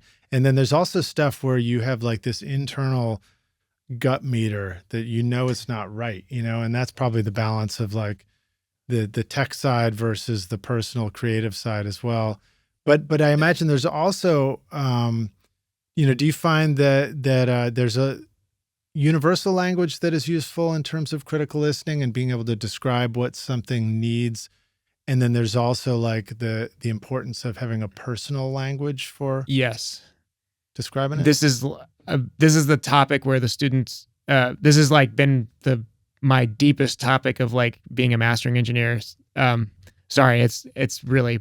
I've developed a system of like, okay, we have our own way of like internalizing things and hearing things, and a lot of times people can't put that into words, right? How do we take that and then internalize it and communicate it to the artists and the mix engineers or the production team that we're working with? So, like, how many times have you heard like somebody say like, "Oh, that was warm," right? Well, like my warm and your warm are probably vastly different, you know. Or like I had this revelation. I mean, I take ice baths for fun, so probably when I had this situation in my master's degree, a buddy of mine and I were going back and forth, and we were discussing like, "Oh, that sounds really bright," and I'm like thinking like, "That doesn't sound bright." And then I opened up the conversation and be like, "Okay, what is your bright and what is my bright?" You know, he's like, "Oh yeah, my bright's like 4K." You know, like I'm like, "Oh shoot, my bright is like 12K." You know, everybody has this, you know, and those are vastly different textures. You know. In a recording, vastly different, you know. And so we can refer to actual frequencies, although I sort of find that helpful and useful in the studios, and other times I'm like, it doesn't mean anything to me. I've come up with what I'm teaching my students is at the beginning of every mastering class, around teaching, we go into like technical stuff, and I have technical things of like how to make a DDP, and you know, like how to do actual technical mastering things. But at the beginning of every class, the first hour of every class, we sit down and we listen to something and we evaluate it on a set of criteria that I've taken from Jason Corey's book. I've taken from George when I was in class with him. I've taken Vieslav, and then there's an AES white paper, and they all kind of have these 6 pieces of, I've added they all have these 6 pieces of criteria that kind of accumulate a way that you can kind of house everything under some categories and be able to listen consistently, especially in a professional setting, like if you're having to work for somebody else, and then communicate that out to somebody. And the categories are first category is spectral content. Like, how do I translate what I'm hearing into frequency analysis? The second category is dynamics. And under that category, and Bob Katz puts it perfectly in his book, like microdynamics versus macrodynamics, and I have subcategories under all these of like things you got to think about. The third category is spatial impression, which is how wide, how wide am I hearing things versus how deep, like mixes have a front and back to them. Some people say they actually have some height too, but I think that's really dependent on the system and then the next category is what we call transparency. And we should clarify, we're probably talking about listening on stereo speakers at this point. Yeah. But you can translate that. You can translate all this to immersive really easily. Well, in immersive, you clearly have height because there's speakers above your head too. Yeah. Actually, yes, that very much so. Yeah, that I was speaking specifically with the height on stereo, but in immersive now we have real height, right? Yeah. Which is incredible. It is pretty cool. Have you dabbled in immersive yourself yet? Yes, I have just dabbled. And I'm looking for, me personally, I'm looking for a practical application where the second that I start, I haven't gotten projects yet to justify the expense. And the second that happens, I personally will be really excited when I can truly dive really deep into it. Yeah. So, yeah. Back to I was on spatial impression, which was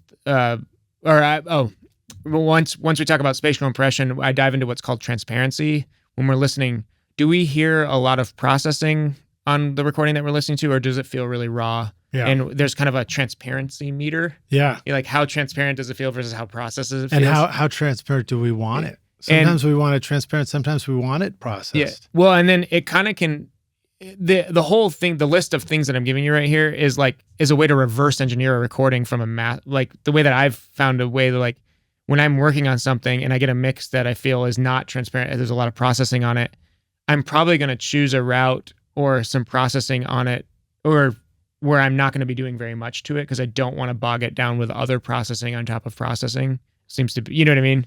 Whereas like if something's really raw and transparent, it may need a little more, everything's situational. Like I may be able to get away with more processing because it doesn't have as much on it, sort of. I'm thinking of it that way in a mastering mind, but when you're working in any stage, this is really good things to take notes on. Like, like if you're working on an individual sound versus a whole mix, or, that sort of thing. Yeah. And then the next category is noise and distortion.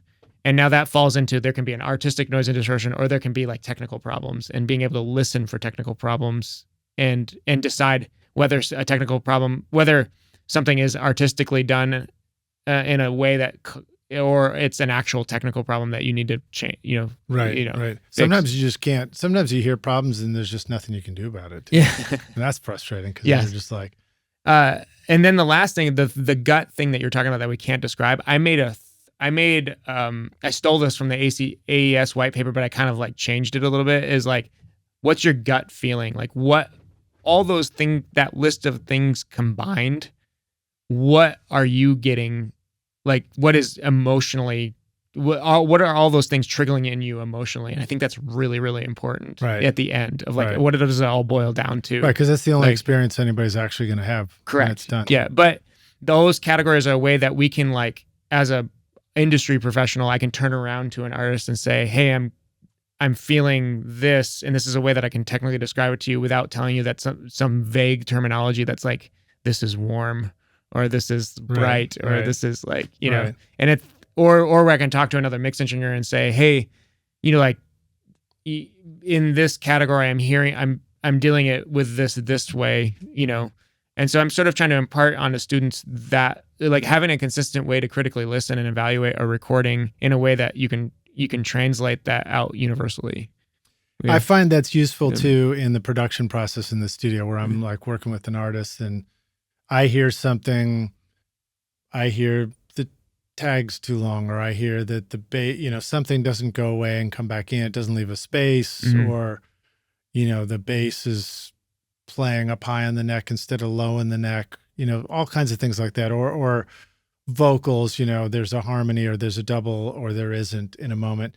And I'll think about, since I've done this for a while, I might immediately have an instinct that says, well, don't do that. You need to do this. Yeah. But when I communicate to the artist, I've learned that it's helpful to start breaking down, like, well, why is that the right choice to make or suggest? And so I'll try and present it that way. And I'll say well, if you do it like this, and then, you go up high on the neck on the bass, then the fundamental on the low end sort of disappears from the mix for a second. Yeah. And if you decide to play a low note right there, you may discover that there's more impact. It feels bigger in that moment. And so then, like, if you'd like the song to feel big in that moment, that might be the right choice. If you'd like the song to not feel so big in that moment or suspended, you might like the high note there, explaining it, breaking it down for like, what is the experience when you make that particular choice? I love that, because you're still giving the artist a chance to like create. You're just giving them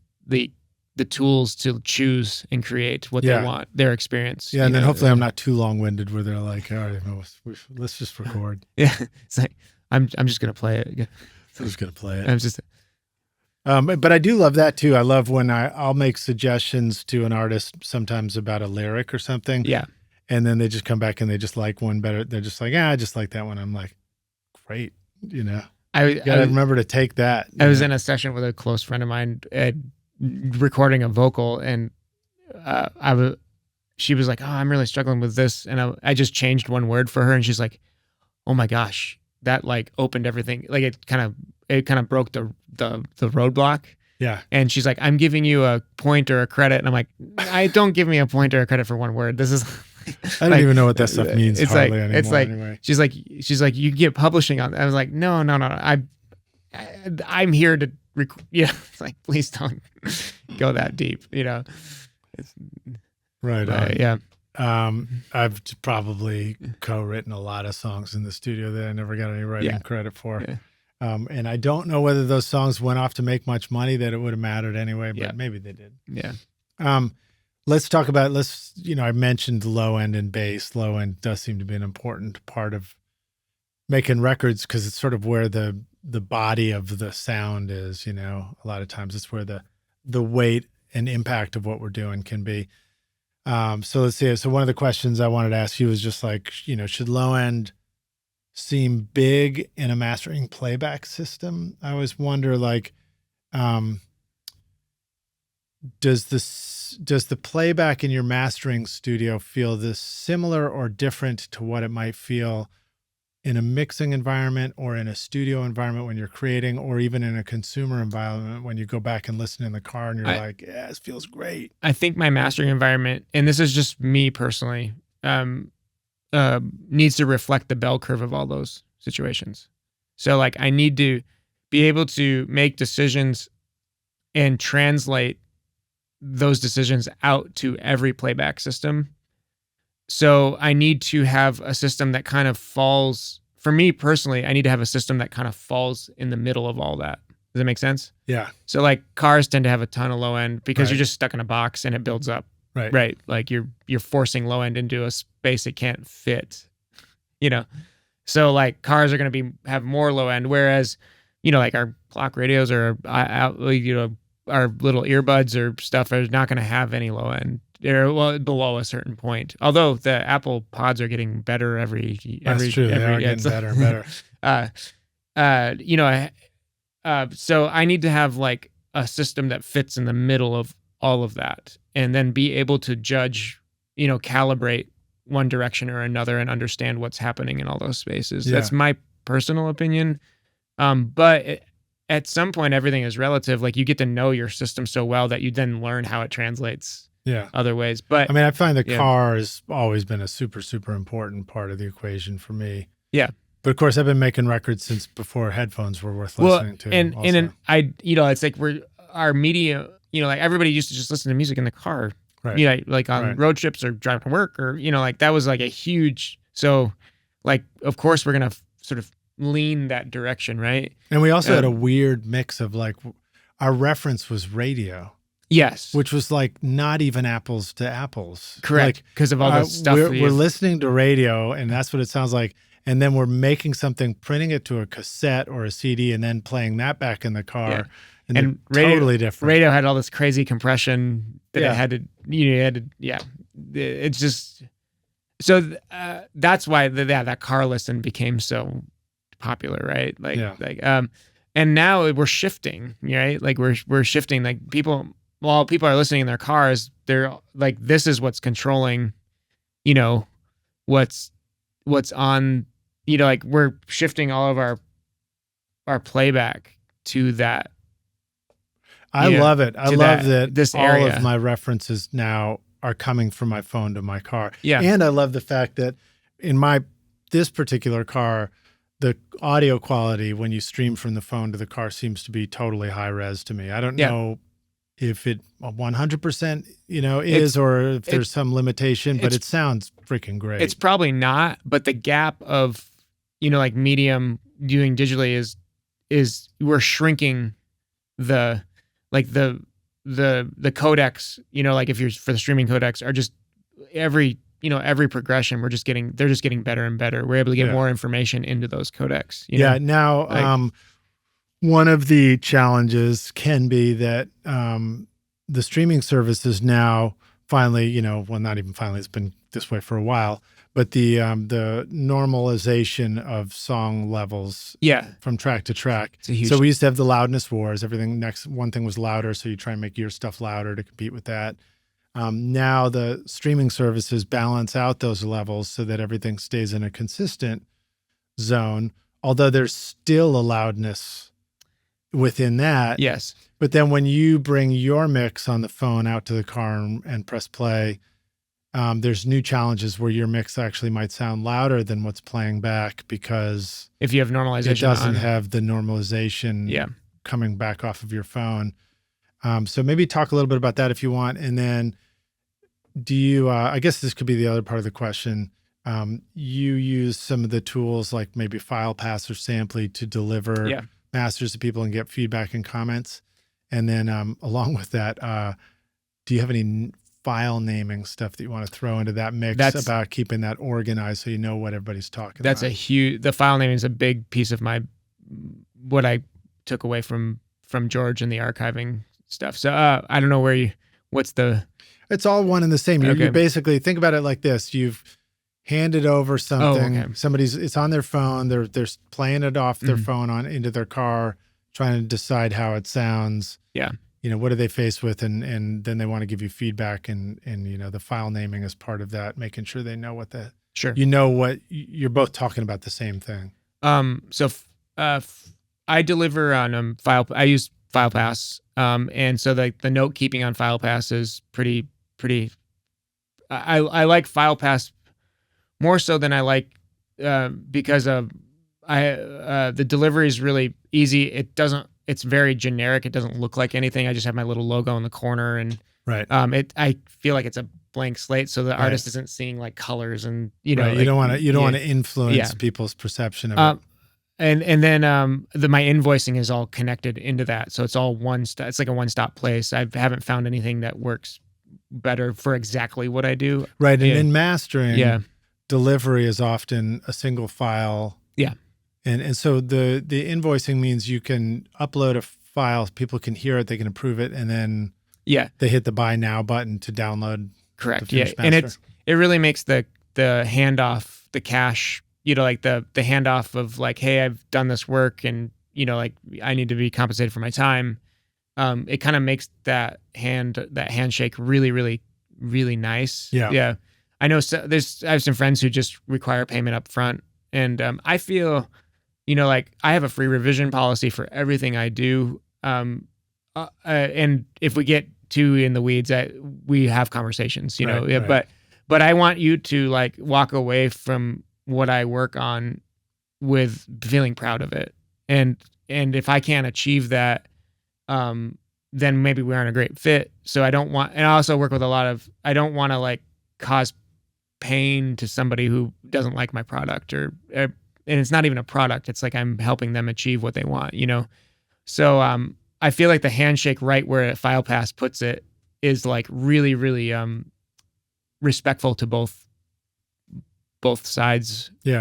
Like, Well, one of the cool things about the delivery of music through the buy now to download button is it also removes the need to send a client an invoice and then send them a reminder about it and then send them I don't have to remind. Yeah, I don't have to send out it. Yeah, it kills like it's a time saver, and then it also doesn't have, you don't have to have those awkward conversations of like, hey, you haven't paid yet. Like I just wanted to check, follow up. Fun. Yeah. They're not fun conversations. And also like that, I feel like that sort of sometimes can damper some of the excitement of like a great project, right? Subconsciously, but at the same time, it's like we're all professionals. We need to be, like we need to be paid for our time, and like we're adding something to a value to the project. For 15 years, I had a famous MCI console at my studio that originally came from Criteria Studio C in Miami, where it made some of the most iconic Grammy-winning records of the 1970s. And it sounded incredible.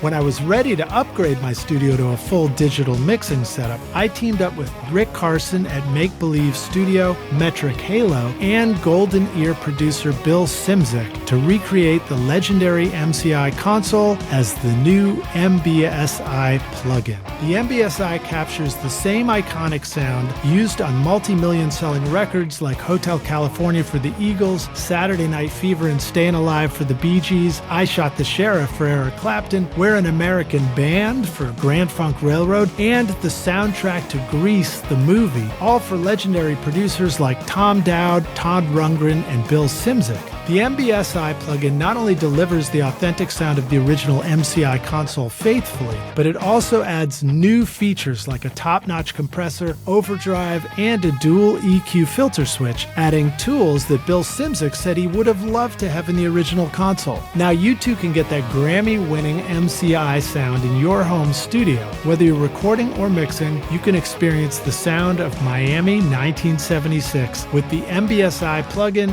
and soak up a little sunshine in your sound at makebelievestudio.com/MBSI. So talk a little bit about the naming of files so that everybody knows which version we're talking about and they know how to discuss it.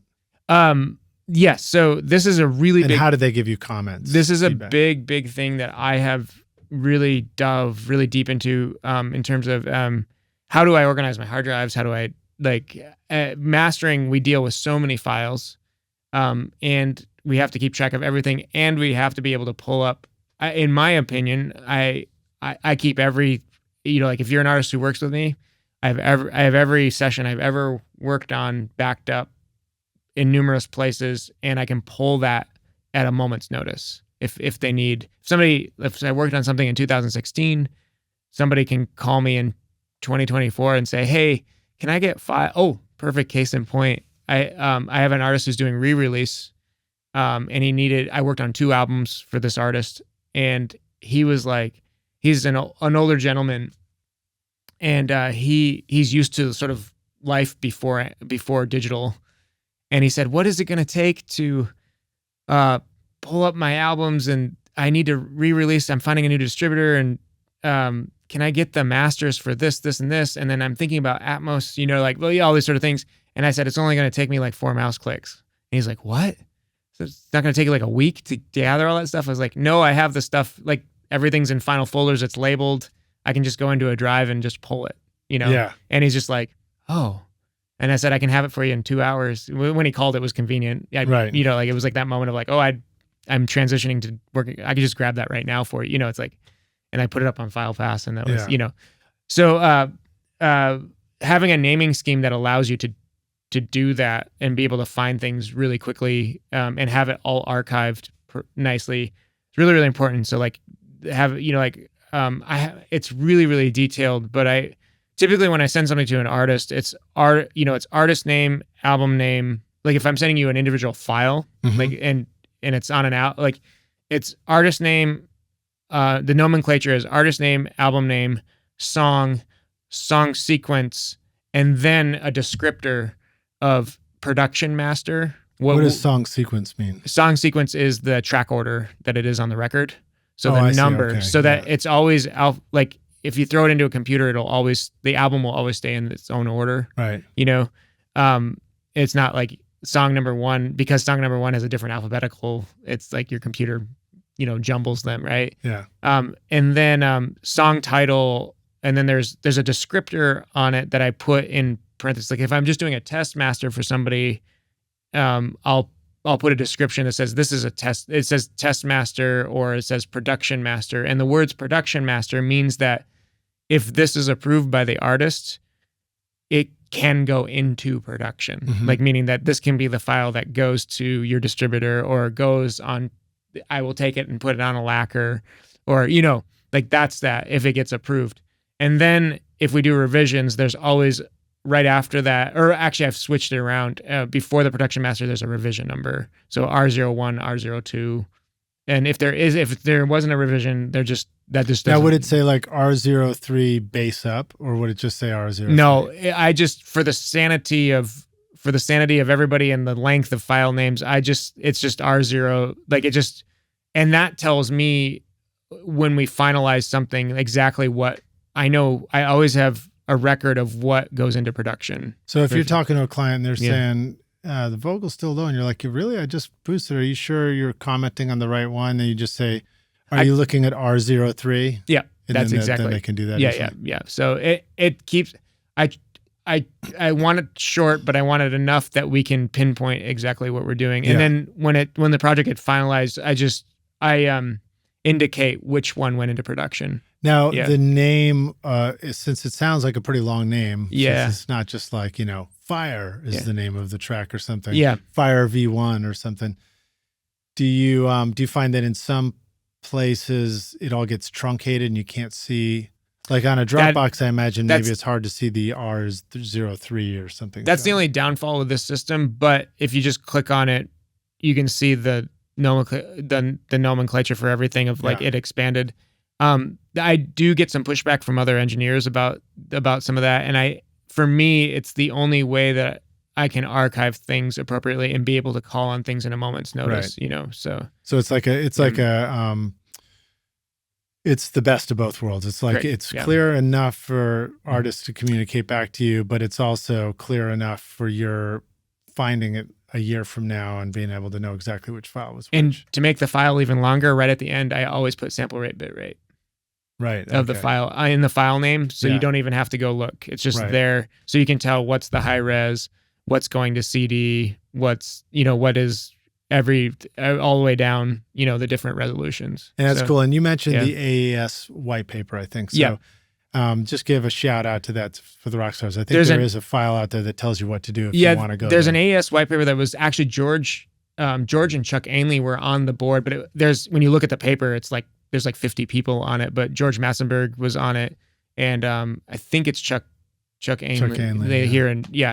I may get that wrong. I apologize. No, I think that's correct, actually. And the paper goes into like how it was originally designed to like, how are we sending stems, in the production world, and how do we label those how do we label folder sets?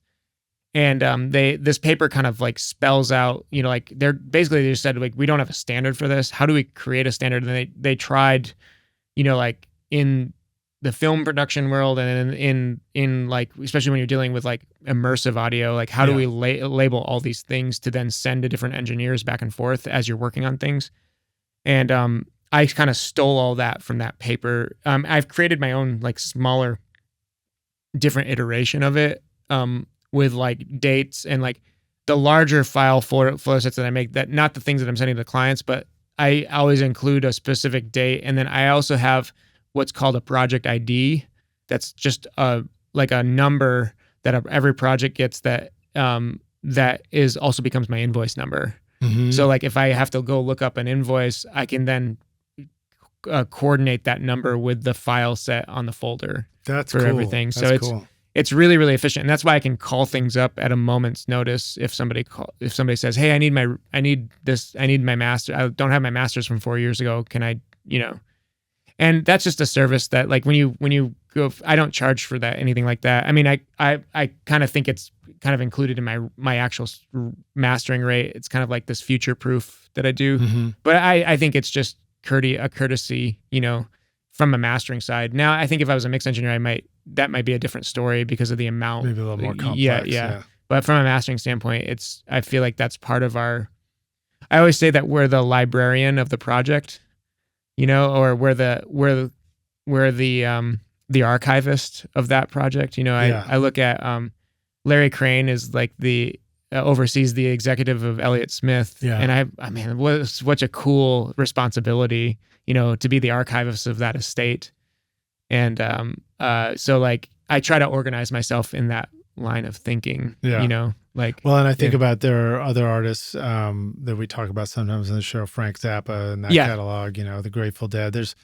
There's artists with huge catalogs that somebody has to be archiving to make sure that the stuff stays organized. Yes. Yeah. And I do that with everything I work with. And it's really, it's really nerdy and fun. And I don't know, other people may say that's not fun, but my brain. Well, it does give the client that you're working with a sense of feeling important too. Yeah. Like if I was to come back to you and you had done a project for me 5 years ago and you were like, oh, I've got it. Yeah, here it is. That would probably make me feel like, wow, I'm that important, which is a good feeling. And again, it's that process of connecting with clients and making sure everybody feels great. So let me jump to this question. This is a question I like to ask all of our guests on the podcast. We're going to take the Wayback Studio machine and you go back in time and you find young Duncan who's, I don't know, thinking about going off to school and getting a master's degree or who knows what. But you say, listen, dude, I've come back to give you this one bit of advice. Here's the single most important thing that you need to know to be a rock star of the studio yourself one day. What advice would you go back and give yourself if you could? I would tell myself at the end of my master's degree, I was really scared of missing opportunities. And I overworked myself and burned myself out a bit. And I would tell my past self to be like, it's okay to miss some things, to really work hard to do some big things slowly. Right. And it's okay. Like I would tell myself it's okay, like, cause I didn't feel like it was at the time. Like I was worried I was going to miss, like I always wanted to like I need to gain this skill and I need to do this and I need to put so much pressure on, like, not that I guess all it boils down to like, don't put so much pressure on yourself. Like you're doing just fine, Yeah, no, I agree. I think about that a lot where there are certain elements of what we do in our process that require a great deal of focus and dedication. And, like you got to put your nose down and go forward in a straight line. And that means inevitably not taking a right-hand turn and a left-hand turn along the way. And you might have to let go of certain opportunities. For me, I mean, here I am launching a video podcast. It's not like that's a brand new idea.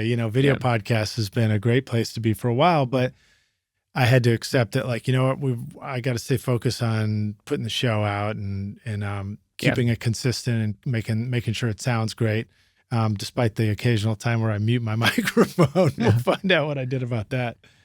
But like accepting that, like, okay, I'll get to it when I get to it. There's probably a quality to that for you too. Yeah. I think I always relate everything back to what I do exactly is like in the mastering world, you get like what I finish goes out and maybe makes a bunch of copies. So if there's something in that's an issue, like you're going to get you could have a mistake on it, so like there's pressure there and you have to remind yourself like if you don't relieve that pressure, you'll never get actually sign off on it. Yeah, I won't. Yeah, you just keep going back and fix. Yeah, it's like making records. They're never finished. They're just abandoned. Right. Yeah. That's the age old. Like, I love that quote. I got that quote from this podcast, I think. Did you? Yeah. I don't even remember where I heard it. It's like the art is never finished. It's only abandoned. Yeah. And that's it's so true. Great reminder, and it really gives us permission to just go ahead and do stuff. Yeah. Well, dude, thank you so much for being on the podcast with us. Let the rock stars know, where can they go find out more about you, Sure. Voltage Exchange? How should they connect with you if they're ready to make their next hit record? I don't. I have a personal Facebook, but I don't. I've sort of abandoned Facebook, but I have a studio Instagram, at thevoltageexchange.com. Or sorry, at the voltage. The Instagram is at the voltage exchange. Okay, yeah. And then my website, you can contact me either place. I'm on the and my website is just thevoltageexchange.com. Both places are great to get in contact with me. I'm happy to answer DMs and emails appropriately. And awesome. Well, I'm thinking that maybe I want to come over there and just listen to some vinyl records with you. Let's do it. And maybe it's time to release Skadoosh on vinyl. And Rockstars, what would you think about that? You want to come to Nashville and we go hang out and go to Duncan's and go watch the robot cutting lathe do its thing? I would absolutely. That would be an absolute pleasure. I mean, I love the fact that it's called a Sillitoe. Well, actually, the thing is it's we didn't get into the story of I flew to Australia to pick up the machine, and the guy who created the machine is called James. His name is James Sillitoe, and I thought that Sillitoe was sort of like a stage name. Yeah. And he goes, "No, that's actually my last name." That's awesome. So it's like I was like, "That's amazing. That's incredible. This makes this even more special." So awesome, dude. Well, thanks for joining us, Rockstars. Thanks for watching. Drop a comment on below and let us know what you thought, and if you got any questions for Duncan or for me, and we'll try and jump in there and answer them. Thank you so much, man. All right, man. Good to see you. Cheers.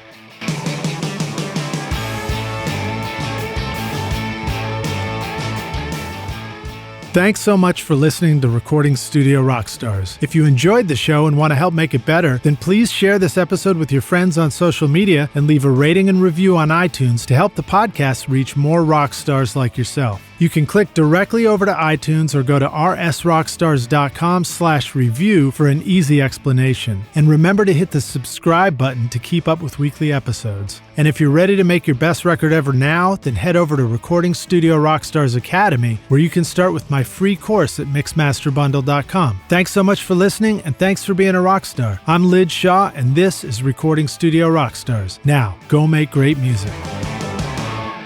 Recording Studio Rockstars would like to give a big thank you to our awesome sponsors who help make this episode possible. iZotope, Native Instruments, Roswell Pro Audio, and Atom Audio. And remember to take advantage of our special coupon codes. At iZotope.com and nativeinstruments.com, use the coupon code ROCK10 for 10% off any plugin. If you enjoyed Recording Studio Rockstars, please check out our sponsors using the links in our show notes. These are all things that I highly recommend for your studio because they're going to help you make your best record ever. Also, like and subscribe to our YouTube channel. This is new for us here, and it's a great way for you to help support this show, so I greatly appreciate it. I would also like to thank our fantastic team here at Recording Studio Rockstars, Vlad Weselchenko and Liz Hulitskaya. Thanks so much for watching and for listening. My name is Lid Shaw, and I'll see you in the next episode. Cheers.